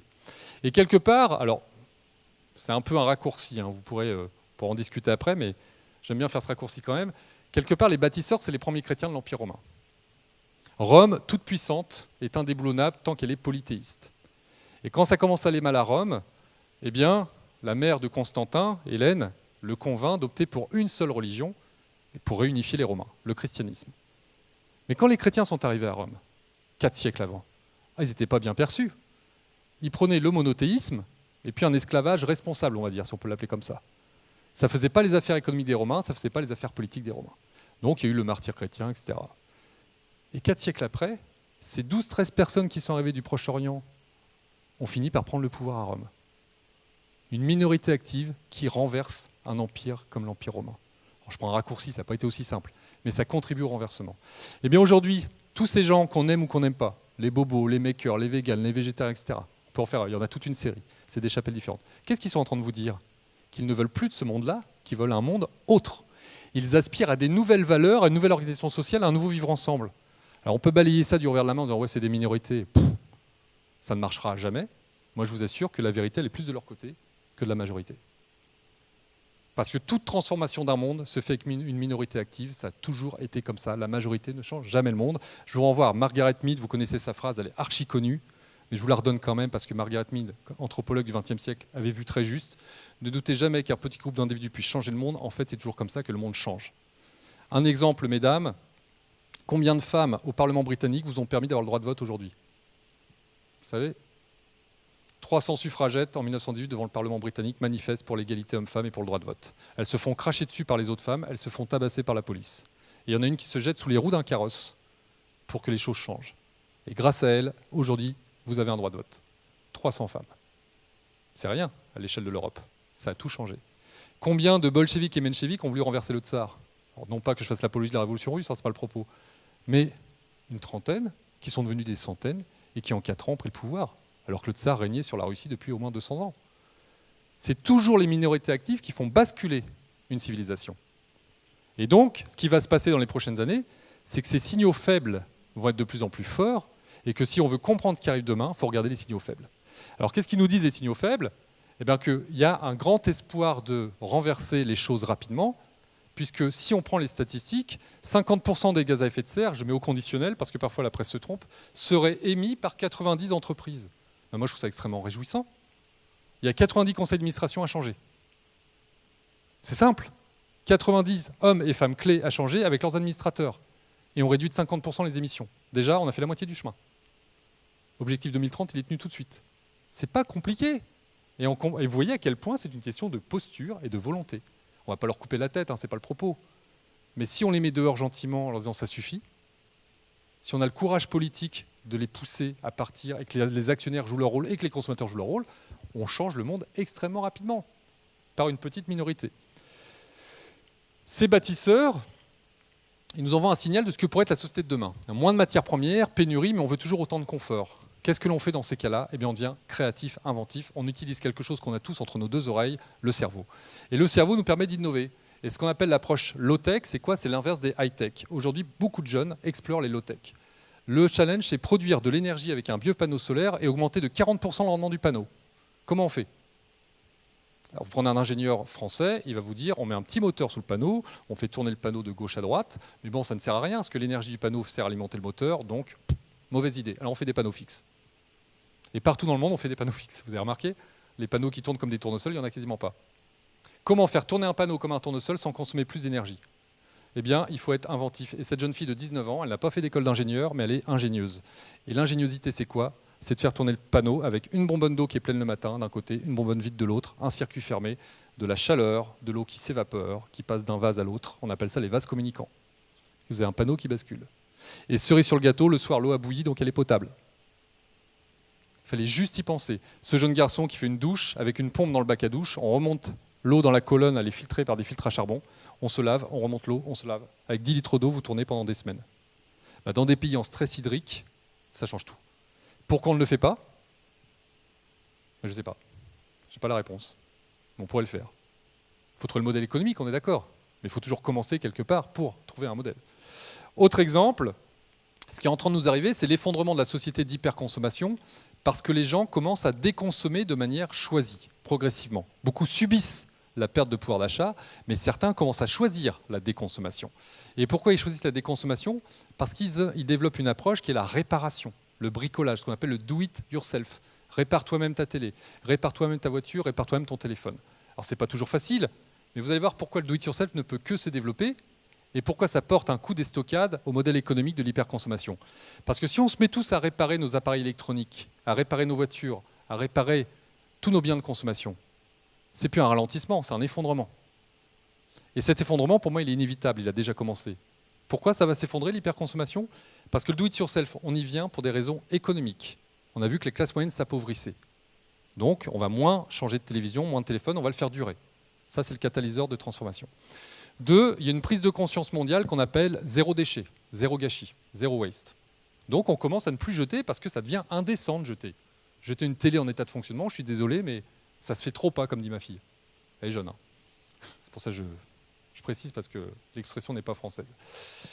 3e raison, on développe du do-it-yourself de la réparation dans des Fab Labs ou sur les réseaux sociaux parce que ça crée une identité. Ça me permet de trouver une place dans ma société. Je suis jeune retraité, je suis inactif, je suis au chômage, je ne sais pas quoi faire de mes journées. Je rentre dans des réseaux de formation, des cercles de formation. Je vais dans des Fab Labs, je retrouve une dignité, je retrouve une joie de vivre. 4e facteur, la révolution numérique nous pousse à réparer nous-mêmes nos biens de consommation obsolètes. Parce que grâce à la révolution numérique, vous avez YouTube qui s'est développé. YouTube, c'est des tutos. Et les tutoriels, il y en a sur tout et n'importe quoi. Et il y en aura de plus en plus dans les prochaines années. Donc quiconque veut réparer sa télé, sa voiture, son téléphone, et qui n'est pas trop gauche avec ses deux mains, arrive à faire quelque chose. C'est le sens de l'histoire. Quand vous mettez ça en relation avec l'économie mondiale, la réparation ne fait pas du tout les affaires de l'économie mondiale. Par contre, c'est bon pour l'écologie, c'est bon pour le climat, c'est bon pour le portefeuille des individus, c'est bon pour leur bien-être, parce que quelle satisfaction de réparer son téléphone soi-même. On est fiers. Donc, quand vous prenez l'ensemble des paramètres, on va réparer de plus en plus. Et ça veut dire que l'entreprise de demain, après je vais venir à l'entreprise progressivement, à mon avis, c'est l'entreprise qui inventera les biens de consommation, non pas jetables, mais réparables. Et que si vous faites des machines industrielles, il faut les faire réparables de plus en plus pour vos clients. Si vous faites des voitures, il faudra faire des voitures en kit réparables. Le constructeur automobile de demain, c'est quelqu'un qui vous livrera les tutos, la voiture, il vous dira, vous pouvez tout réparer. On vend les pièces détachées, homologuées, agréées, mais vous avez la main sur la voiture. C'est tout l'inverse de ce qu'on fait aujourd'hui. Vous soulevez le capot, vous ne pouvez rien faire aujourd'hui. C'est l'entonnoir. C'est un manque de liberté, c'est une atteinte à la liberté individuelle. On va revenir à cet esprit libertaire où on pourra tout réparer pour des raisons écologiques, économiques, sociales. Et ça commence avec les objets de consommation. Et derrière, ça veut dire qu'on va rentrer vraiment dans une circularité, une économie circulaire, où tout objet sera fait pour être réparé, parce que le client le voudra, et parce que c'est notre intérêt en tant que constructeur d'avoir une machine démontable facilement pour la recycler facilement. Vous savez pourquoi on ne recycle pas ces ordinateurs et que ça part au Ghana ou au Libéria et que ça finit dans une décharge où des gamins s'empoisonnent au mercure et à l'arsenic en les recyclant? Parce que l'ordinateur n'est pas conçu pour être démonté en 5 minutes. Tout est collé. Tout est collé. Donc, il n'est pas recyclable. Et c'est voulu de la part d'Apple, de Samsung et autres, de façon à ce qu'on les jette et qu'on les change. Mais quand on y pense, c'est indécent. Et ça ne sera plus autorisé légalement. L'obsolescence programmée sera interdite dans quelques années, ça commence, un peu partout en Europe, mais ça ne sera même plus autorisé moralement. Ça sera choquant de vendre un produit qui n'est pas réparable, d'autant qu'on aura une pénurie des ressources et qu'on aura des effets collatéraux qu'on appelle la pollution. Donc on va changer notre rapport à l'objet, on va faire beaucoup plus de circularité. Derrière, ces bâtisseurs, ils sont en train de nous dire qu'il faut absolument que nous retrouvions notre autonomie alimentaire.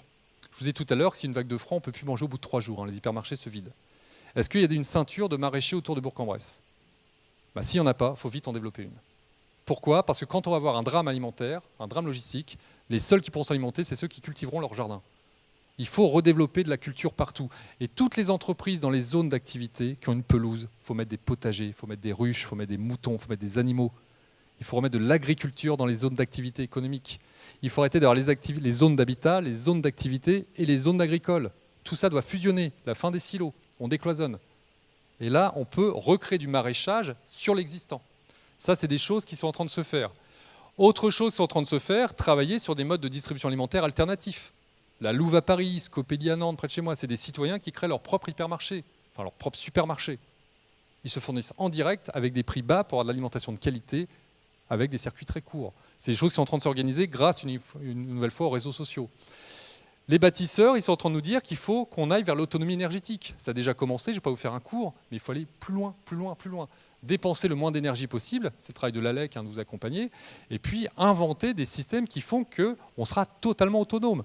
Parce que le jour où une centrale nucléaire ne sera plus alimentée par le Rhône parce qu'il n'y a plus assez d'eau, qu'est-ce qui se passe? On n'y est pas encore, hein, mais ça peut arriver dans 20 ans. Et là, on est mal.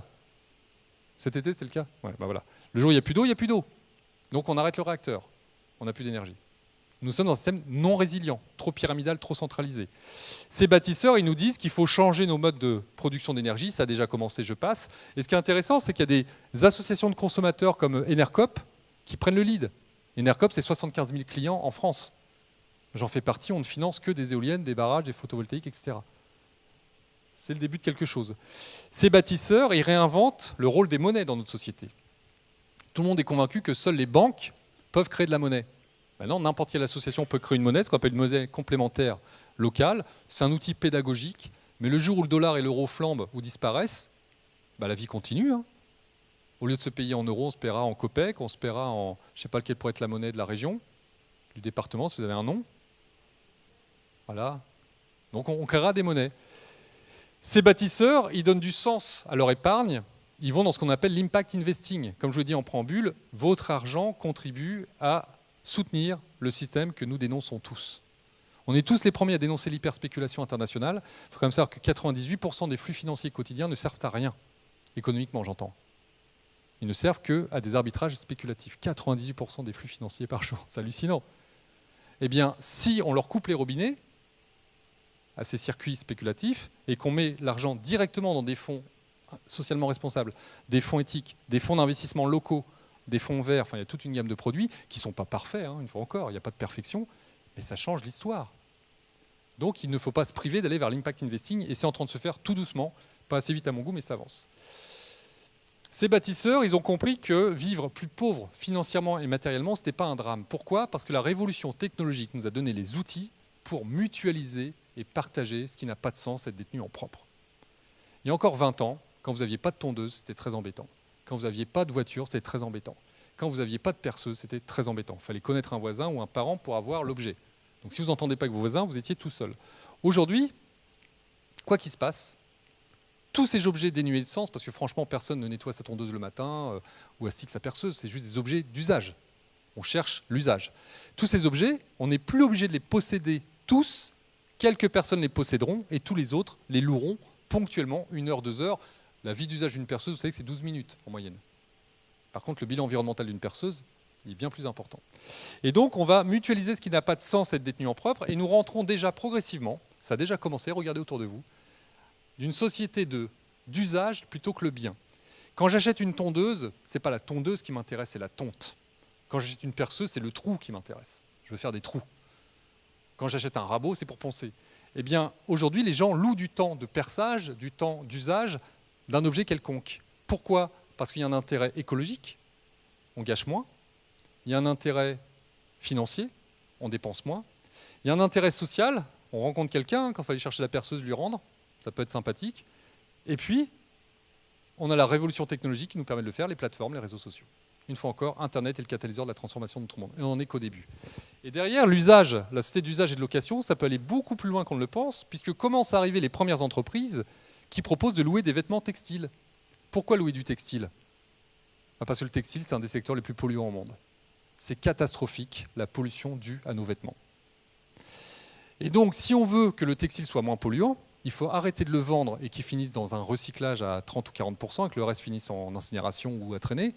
Il faut que le propriétaire du vêtement reste propriétaire pour le recycler et optimiser sa durée de vie. Et donc, quoi de mieux que la location?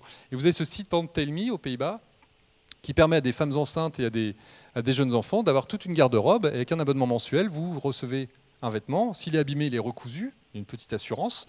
Et puis, quand vous en avez plus besoin, vous le remettez sous pli, ça repart. Alors, vous allez me dire, ça ne marchera jamais. Ça, c'est un truc... j'ai toujours acheté mes vêtements. Parce que nous ne sommes pas d'une génération qui s'imagine louer des vêtements. On n'est pas d'une génération d'usage. Mais mettez-vous à la place des enfants qui ont 5 ans aujourd'hui, qui ont 10 ans. Ça leur paraîtra peut-être tout à fait naturel de louer des vêtements pour des raisons écologiques, des raisons économiques, et parce que ça n'aura pas de sens d'être propriétaire. Pourquoi ? Parce que si je loue des vêtements, je vais leur donner une deuxième fonction à mes vêtements. Mes vêtements vont me fournir l'énergie dont j'ai besoin pour tous mes petits objets connectés à la maison. La vraie transition énergétique, elle passe aussi par la récupération de la chaleur corporelle. Regardez toute l'énergie que l'on dépense pour fabriquer la nourriture qui va nous permettre de procurer la chaleur dont nous avons besoin. Énergie fossile pour le carburant, les intrants chimiques éventuellement, énergie pour transporter l'aliment en fabrication, en transformation, et énergie pour l'acheminer à l'hypermarché, énergie pour aller le chercher, énergie pour le cuisiner, je l'ingère, et cette énergie, personne ne la récupère. C'est hallucinant. Les premiers vêtements qui captent l'énergie, qui le stockent, sont en train d'arriver sur le marché. Une soirée comme aujourd'hui, je marche un peu, dans ma poche, mon téléphone portable se chargera. Mes chaussures stockeront l'énergie, et le soir, j'entrerai sur ma batterie Tesla ou Schneider, je poserai mes chaussures, ça allumera la lampe de chevet. Ça lancera la télévision. Mon énergie connectera mes machines. C'est la maison connectée dans toute sa splendeur.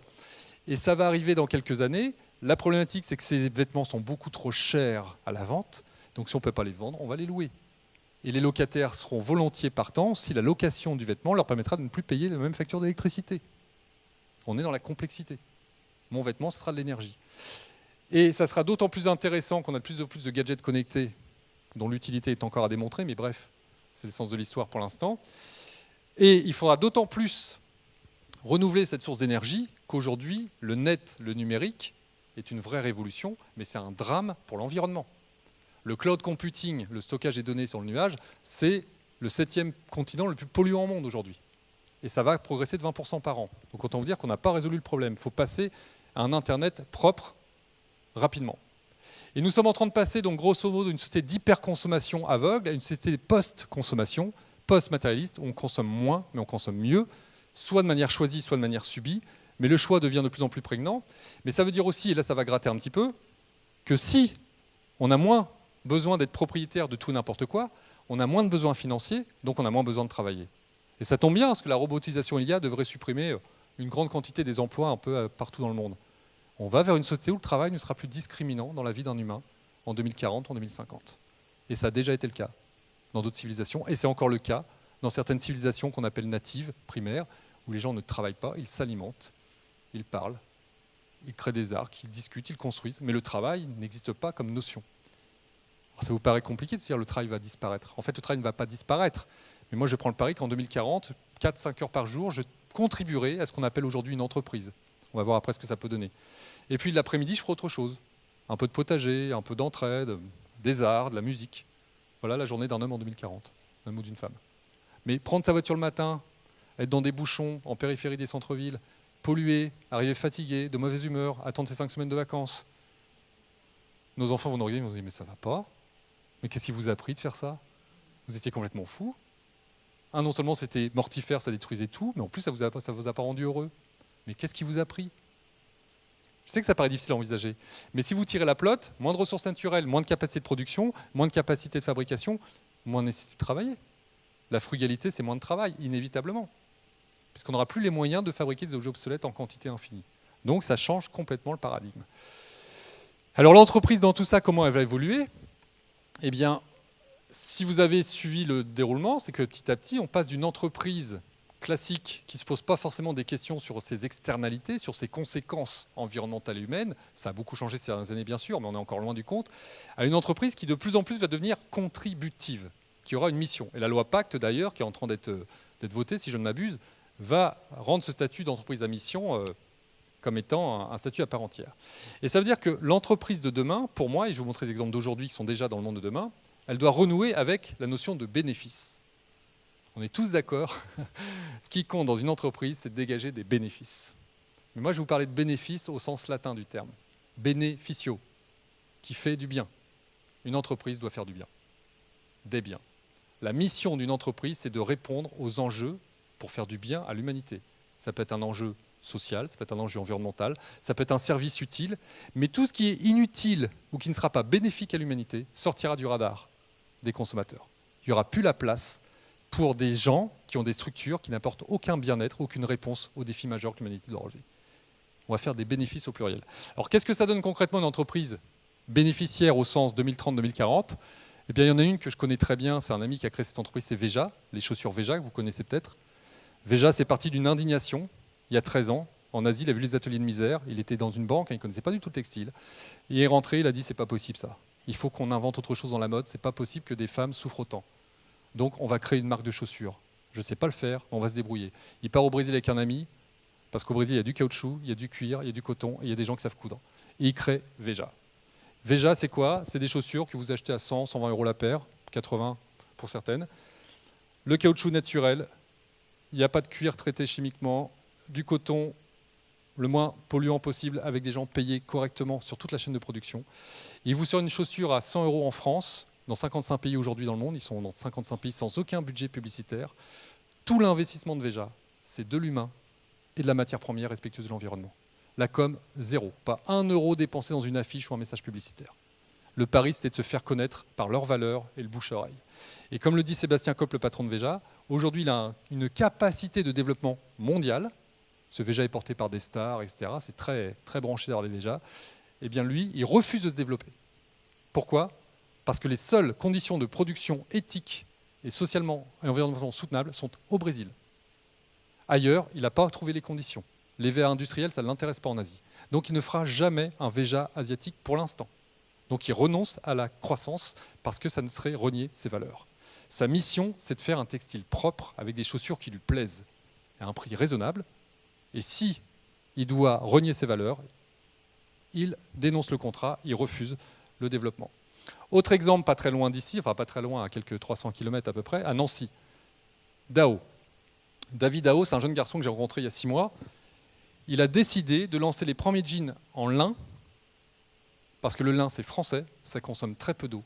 Et mélangé à une autre fibre, il arrive à faire des jeans souples, avec un aspect coton qualitatif, et tout ça, en sortant de son géocentrisme, il a inventé le tissu dont il avait envie.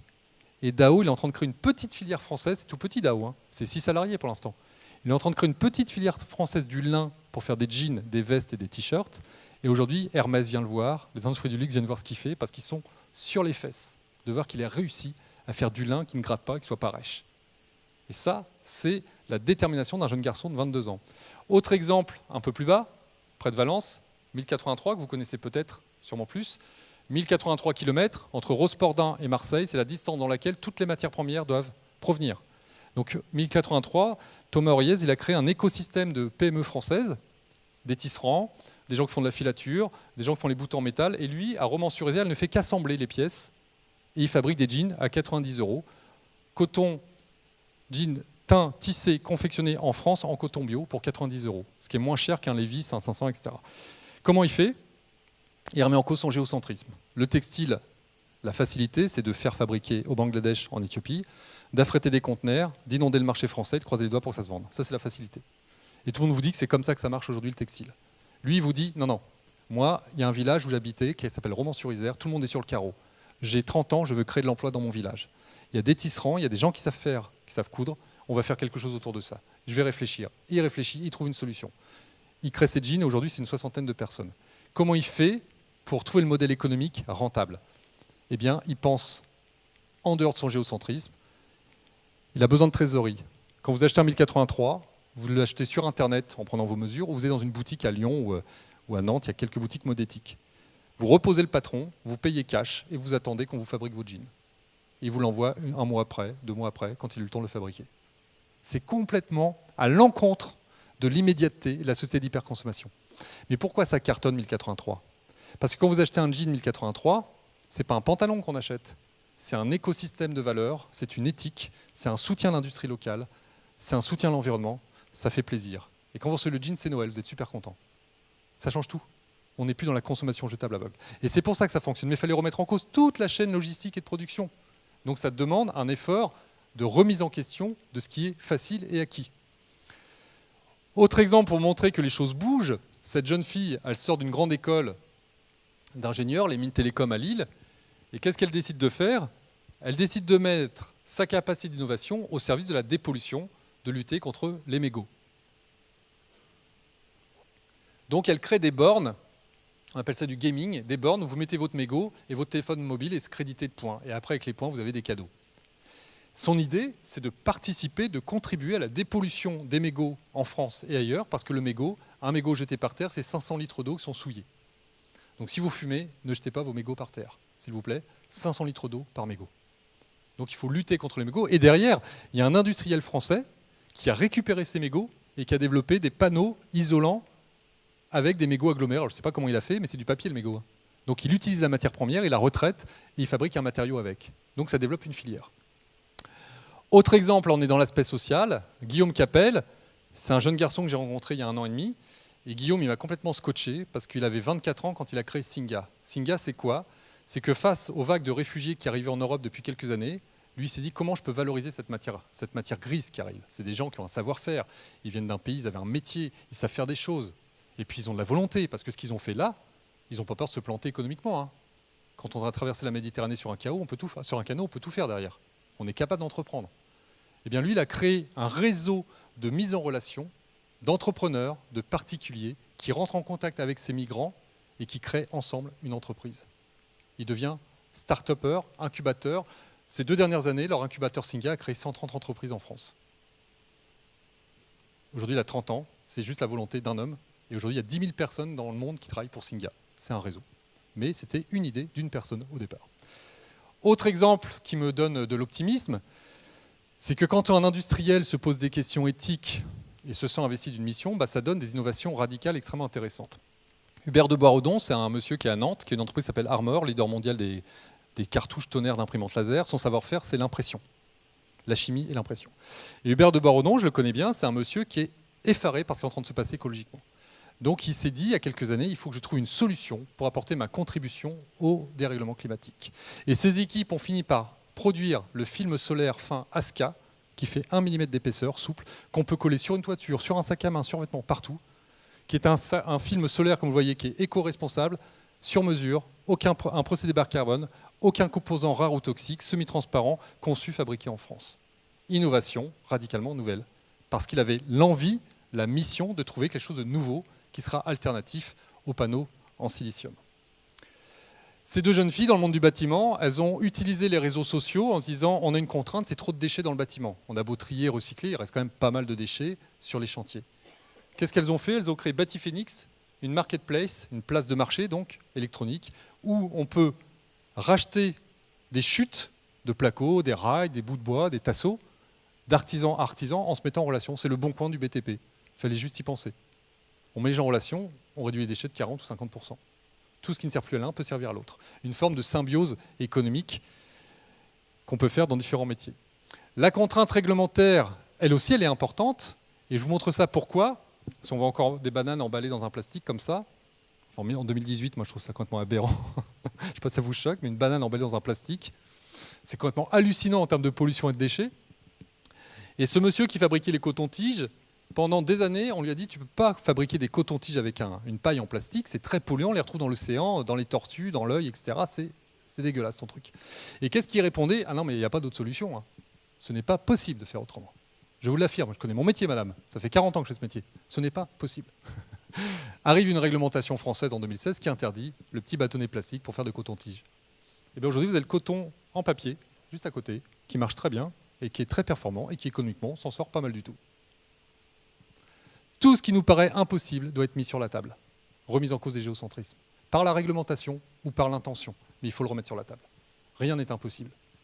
Il faut juste connecter les cerveaux, réfléchir autrement, penser autrement, et on peut trouver une solution. Et si on ne trouve pas, elle arrivera peut-être 5 ans après, mais elle finira par arriver. Et donc on passe de la société de consommation nord-américaine, européenne, qui a fait la joie de nos grands-parents et de nos parents, qu'on appelait les 30 Glorieuses, à une société de contribution. L'entreprise de demain, en 2030, elle devra, être contributive, faire preuve de sens et répondre à la question à quoi ça sert, qu'est-ce que l'on fait ensemble. Et elle devra aussi tenir compte, et c'est là où je colle les morceaux, complexité, de la révolution numérique. Parce que les générations qui arrivent, non seulement elles veulent du sens, on va le voir, mais en plus, elles sont néo-nomades. Un jeune de 25 ans aujourd'hui, il est né avec un smartphone dans la main. Il est né avec les réseaux sociaux dans la main. Il fait de la trottinette, il utilise des Segway. Il a une mobilité qui n'est pas du tout celle de ses parents. Quand il téléphone, il ne dit plus « Allô », il dit « T'es où ?» Ah oui, c'est des citoyens du monde. Comment voulez-vous demander à ces gens-là de venir au bureau de 8h à 18h tous les jours, 5 jours sur 7, pendant 30 ans ou 40 ans? Ça ne marchera jamais. Et ça ne peut pas marcher. Pourquoi? Mais parce qu'ils n'ont aucune envie d'être vissés à une chaise pour faire des choses qu'ils peuvent faire de chez eux, ou qu'ils peuvent faire d'un bar, ou qu'ils peuvent faire d'un café, ou qu'ils peuvent faire d'un tiers-lieu. Ils sont nomades. Donc ce qu'ils veulent, c'est qu'on utilise les outils de nomadisme, la révolution numérique, pour améliorer leur bien-être, leur qualité de vie au travail, dans des tiers-lieux. On est avec d'autres personnes, on s'enrichit, on discute, on partage nos connaissances. Et puis, 2 ou 3 jours la semaine, je vais dans l'entreprise. Mais s'il vous plaît, pas aux heures de pointe, s'il y a des bouchons, laissez-moi arriver à 10h, je vais commencer à 9h chez moi tranquillement. C'est ça le monde de demain. C'est une entreprise à la fois virtuelle, une plateforme d'échange collaborative, et à la fois réelle, physique. Et là, on est gagnant, c'est que ça fera moins de gens dans les bouchons, moins d'émissions de CO2, ça coûtera moins cher, moins de déplacements, donc moins impactant sur l'environnement, plus impactant sur l'économique. Des gens en meilleure santé parce qu'ils seront moins fatigués à faire 2 heures de route le matin et le soir pour arriver à Lyon. Et puis derrière, moins d'empreintes au sol pour les entreprises, parce qu'un siège social où les gens ne viennent que 2 jours par semaine à tour de rôle, une salle de réunion éphémère de temps en temps, on n'a plus besoin d'avoir une surface au sol très grande. Enfin, pas les affaires du bâtiment, hein, vous êtes les uns les autres, on va faire des surfaces plus petites, mais on va libérer de la surface agricole, on va moins construire, moins bétonner, tout le monde est gagnant. Eh bien, derrière, autant l'organisation du travail que la mission, ils appellent ça le sens. Parce que tout le monde n'a pas le loisir de fabriquer des produits qui ont du sens. Quand vous faites des joints de culasse ou des joints d'étanchéité, c'est difficile de dire on participe à sauver la planète. D'ailleurs, ce n'est pas la planète qu'il faut sauver, c'est l'humanité, hein, je rectifie. Ça a pas beaucoup de... C'est difficile à justifier. Par contre, quand vous êtes dans une activité qui n'est pas simple, comme ça, à rendre ça très attrayant pour un jeune, là, on peut créer du sens. C'est sur l'organisation de temps de travail et sur la gestion de sa vie dans et autour de l'entreprise. Et derrière, ça veut dire que, par contre, il faut complètement repenser le modèle de l'entreprise. Et dans ces cas, le modèle ne peut plus être de croître indéfiniment pour dégager des résultats nets. Le modèle ne peut être que la création de valeur au pluriel, d'abandonner Milton Friedman et de revenir à la création de valeur qu'on connaissait au 19e et au 18e siècle. Création de valeur, quel est mon impact environnemental, quel est mon impact économique, quel est mon impact social? Pour chaque décision, on doit passer au crible de ces 3 critères. Si les 3 voyants sont verts, vous êtes à fond dans l'économie de demain. Si on n'a qu'un au vert, vous êtes mal parti. Il faut reprendre la copie. Pourquoi je vous dis ça? Exemple très concret, je connais un dirigeant qui a une très belle entreprise de communication dans le centre de Nantes, et puis l'équipe grossit, il me dit bon, les murs on ne peut pas les écarter, on va déménager. Je dis ah oui, tu vas où? Il me dit à Carquefou, zone industrielle, enfin zone commerciale. Je dis ah ouais, super.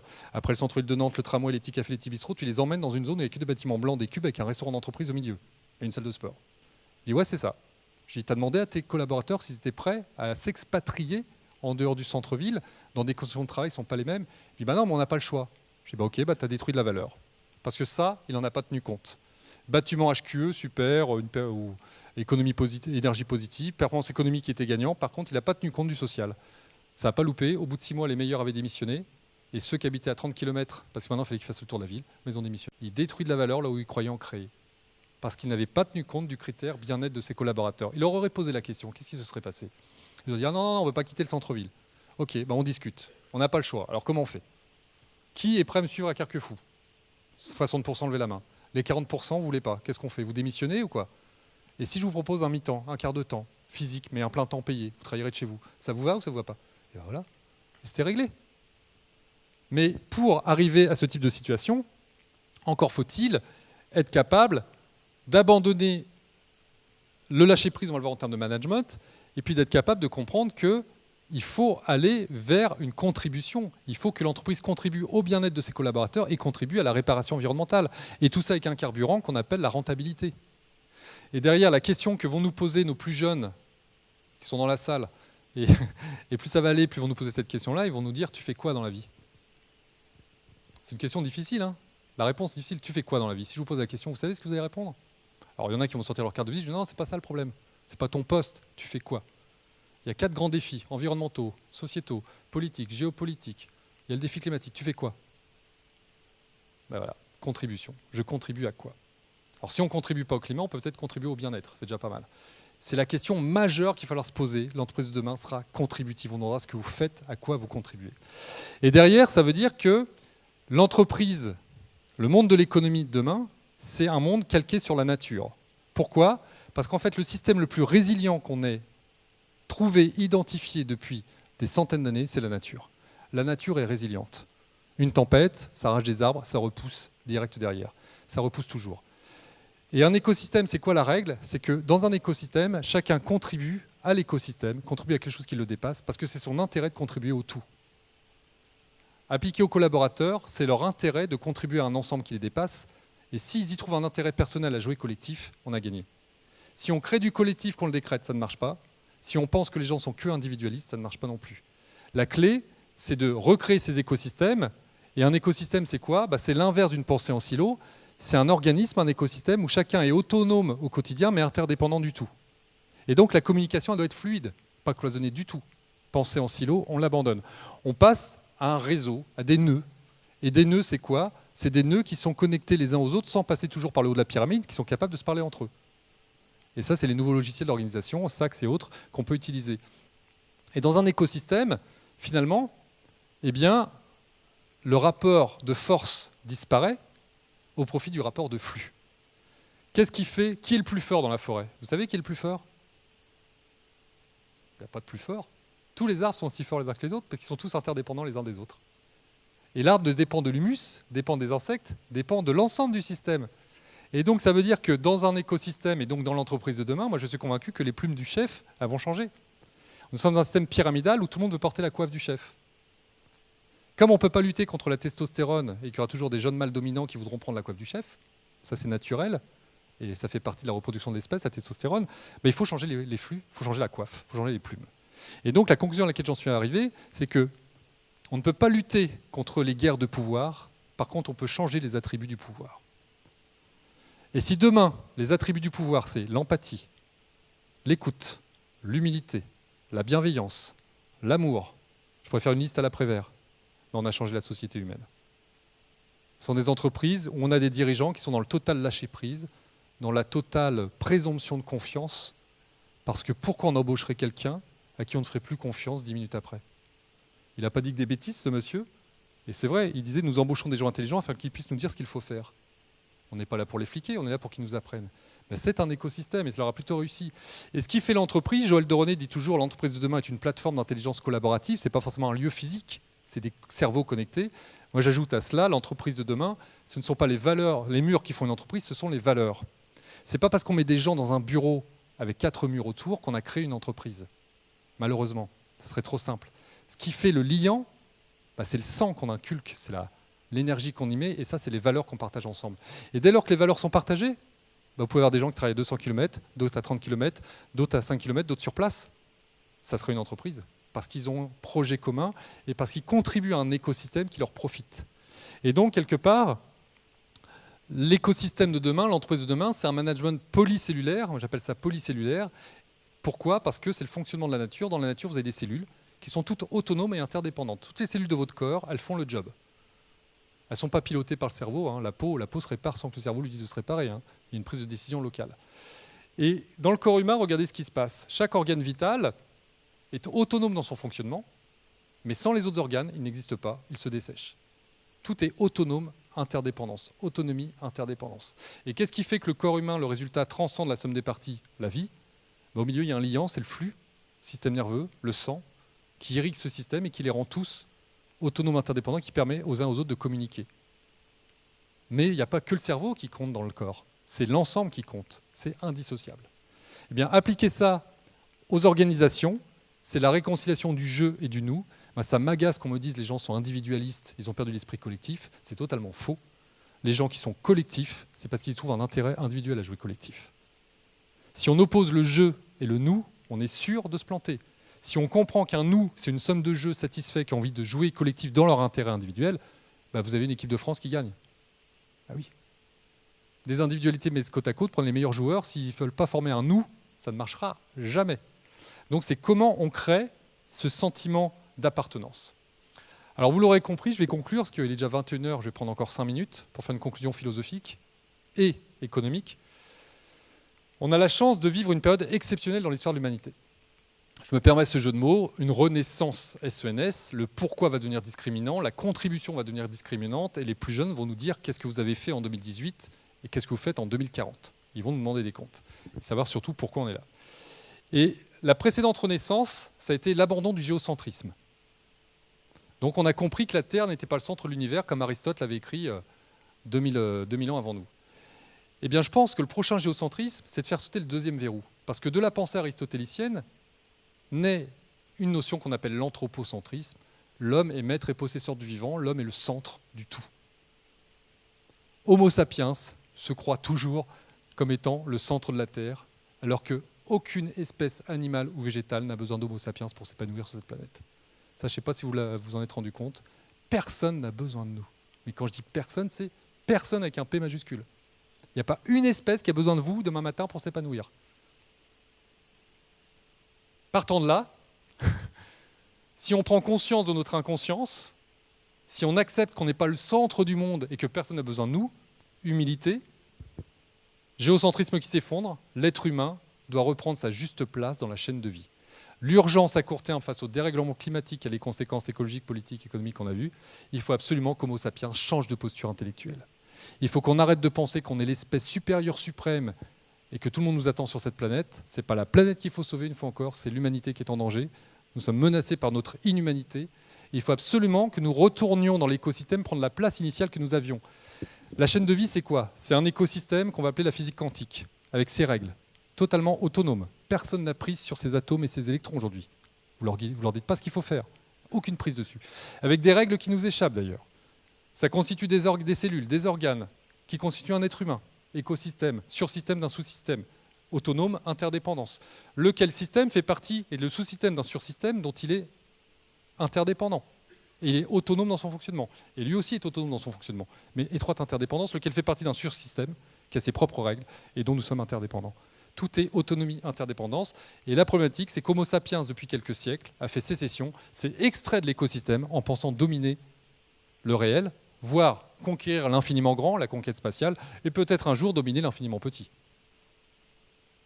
C'est d'un danger sans nom, c'est la fin de l'humanité. Urgence à reprendre notre place, urgence à remettre les choses à leur place.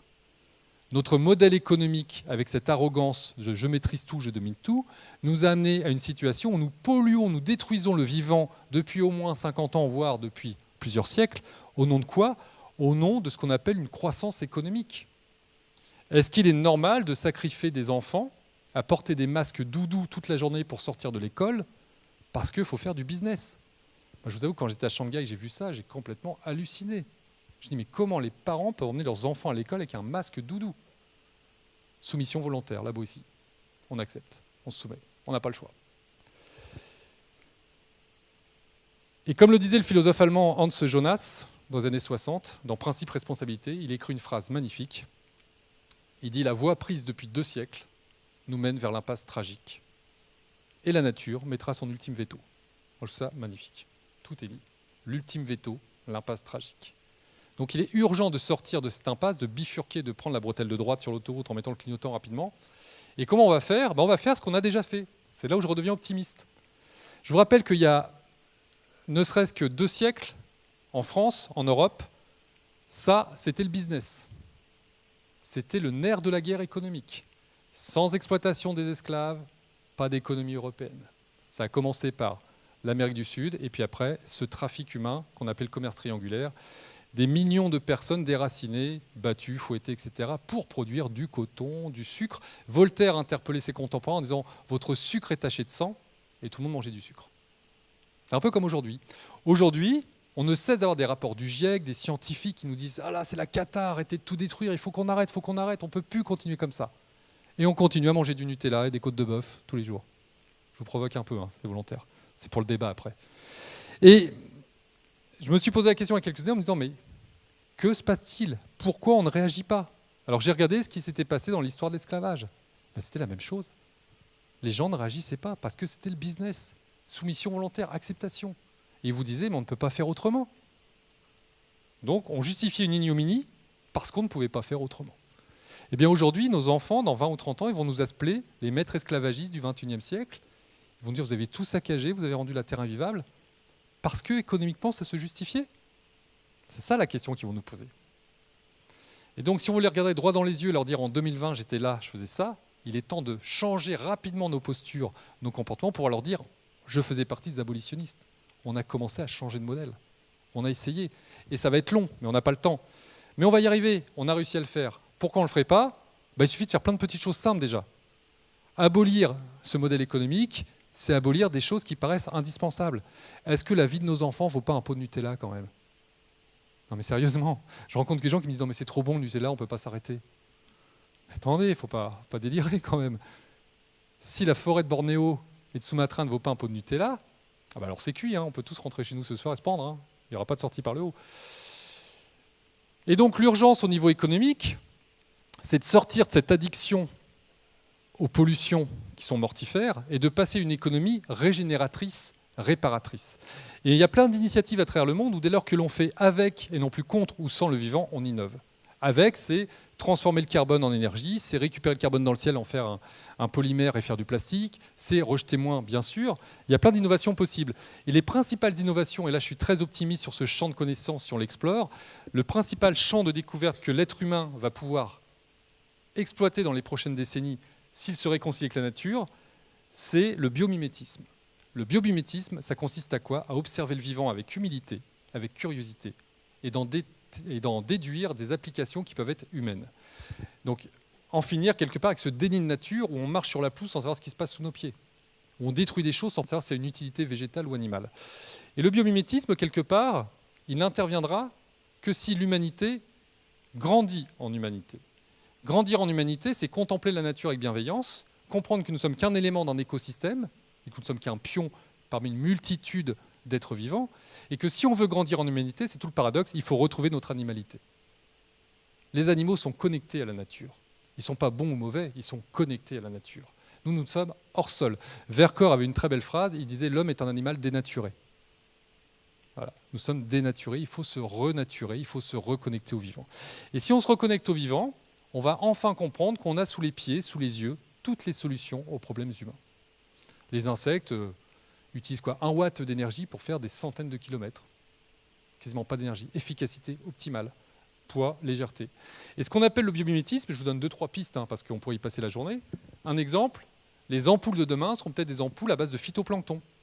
Parce qu'au fond des océans, il y a ces petits planctons fluorescents qu'une entreprise bretonne qui s'appelle Glowy essaye de capturer dans une ampoule et de faire vivre le plus longtemps possible.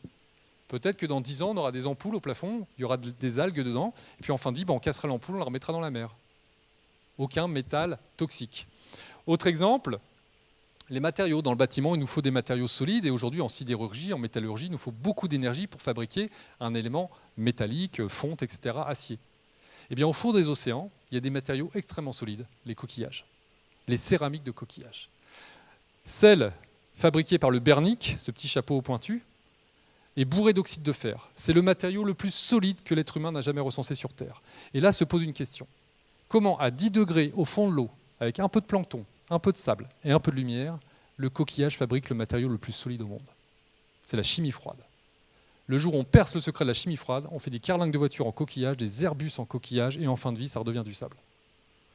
Mais on ne connaît pas la chimie froide. Aucun scientifique n'a percé le mystère de la chimie froide. Vous savez comment une mouche fabrique un matériau plus solide que l'acier et plus souple que le titane en digérant une mouche. Une araignée digère une mouche et nous fait un matériau extrêmement solide. La réaction chimique, on ne la connaît pas. On essaie de comprendre, mais on ne la connaît pas. Vous voyez, le champ de connaissances, acceptons notre ignorance, je vous disais tout à l'heure, il y a un champ de connaissances phénoménal. Et en informatique, je vous ai dit qu'il fallait un Internet propre, il fallait une informatique propre, il faut qu'on aille vers le bionique, il faut qu'on invente des ordinateurs biologiques. Et ça a commencé. Il y a des chercheurs qui s'inspirent des protéines, qui s'inspirent de l'ADN pour stocker des données, voire des ordinateurs à base de protéines qui feraient des calculs. On va avoir une fusion électronique biologique dans les prochaines décennies qui permettront d'avoir un numérique propre. Ou si on ne le fait pas, il sera insoutenable économiquement. Alors, 9 stratégies que nous devons copier en tant qu'êtres humains qui sont appliquées dans la nature. Fonctionner à l'énergie solaire, être économe en énergie en permanence, adapter sans cesse la forme à la fonction. La nature recycle tout, elle récompense la coopération, elle développe la diversité, elle utilise les richesses locales, elle ne fait jamais d'excès, elle puise sa créativité dans les limites qui lui sont imposées. Ça, c'est des règles de conduite qu'on peut appliquer aux entreprises. Alors vous allez me dire, comment on va faire pour transformer les choses ? Ça se paraît bien utopique. Je vous rappelle que pour changer de modèle économique, il a fallu renoncer. Et Victor Schœlcher, le père de l'abolition, disait « Si, comme le disent les colons, on ne peut cultiver les Antilles qu'avec des esclaves, alors il faut renoncer aux Antilles. » Aujourd'hui, on en est là. Il faut renoncer à certaines formes de pollution et de destruction. Et ne pas écouter les colons qui nous disent qu'on n'a pas le choix. Renoncement. Le courage au renoncement. C'est difficile de renoncer. Mais il va bien falloir renoncer. Et donc, mon propos est, on a réussi à abolir l'esclavage parce qu'on s'indignait et que la machine industrielle permettait de supprimer et d'abolir. Et bien aujourd'hui, on va abolir les pollutions sous toutes leurs formes parce que des nouvelles machines à vapeur nous tendent les bras, issues du biomimétisme, de l'économie circulaire, de la fonctionnalité, de la recyclabilité. Et ça veut dire qu'on vise un monde zéro pollution d'ici la fin du siècle. On ne va pas se contenter de réduire nos émissions de 20 ou 30%, il faut les supprimer. Et là, c'est un challenge qui va libérer des énergies créatives. Parce que moins 20, c'est facile, zéro, c'est impossible. Donc ça, c'est intéressant en termes d'innovation. Il y a un défi à relever. Alors vous allez me dire, comment on va fournir l'énergie nécessaire à la transformation de la société humaine? Eh bien, il faut que l'humain s'inspire enfin de ce qu'il a autour de lui. Et s'il y a une source d'énergie gratuite, illimitée, c'est la photosynthèse. Depuis 400 millions d'années, les arbres prennent du CO2, on en a trop, prennent du soleil, il y en a tous les jours, fabriquent du sucre, de l'eau. Le sucre, l'oxygène, le sucre, c'est de l'éthanol, c'est un carburant. Qu'est-ce qu'on attend pour reproduire la photosynthèse au niveau industriel partout dans le monde? Ça, c'est une source de développement extrêmement intéressante. Alors, vous serez tenté de dire, Yannick, t'es sympa, mais tu rêves un peu. Hein? Moi, je vous pose la question, qui sont les rêveurs, les abolitionnistes d'un système mortifère ou ceux qui tapent dans le stock en pensant que ça va durer éternellement? Moi, je pense qu'eux, ils rêvent. C'est eux les rêveurs. Ce n'est pas les utopistes. C'est ceux qui tapent dans le tas en pensant que ça va durer encore 50 ans. Ça ne marchera plus.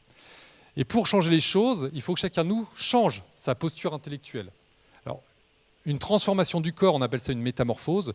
Une transformation de l'esprit, en grec, j'insiste en grec, s'appelle la métanoïa. Faire ce pas de côté, transformer son esprit. Si chacun de nous transforme sa posture intellectuelle, fait sa métanoïa, on fera peut-être la grande chrysalide, comme le dit Guermont, la grande transformation du corps social de l'humanité. Il n'y aura pas de métamorphose sans métanoïa. Chaque changement de monde passe par le changement de tous les mondes qui constituent le monde. Si on change son monde à soi, on change les mondes autour de soi et on changera le monde ensemble. Mais ça ne peut pas se passer autrement. Voilà, pour conclure, je vais vous passer une petite vidéo à laquelle je tiens beaucoup, et ça sera no comment, après j'arrête, après je libère la place. Cette petite vidéo, c'est quoi? C'est un ami qui s'appelle Jean-Pierre Gou, qui est passionné d'astronomie, et son obsession, c'est que tout le monde dans l'humanité soit frappé par la beauté de la Terre, ce que les astronautes ont vécu en s'extrayant de la Terre, on appelle ça l'overview effect. Et Jean-Pierre, il est allé demander les images de la NASA, et avec un algorithme, il a reconstitué la Terre vue de l'espace à 1 million de kilomètres, qu'on appelle le point L1, et vous allez voir, ça se passe de commentaires.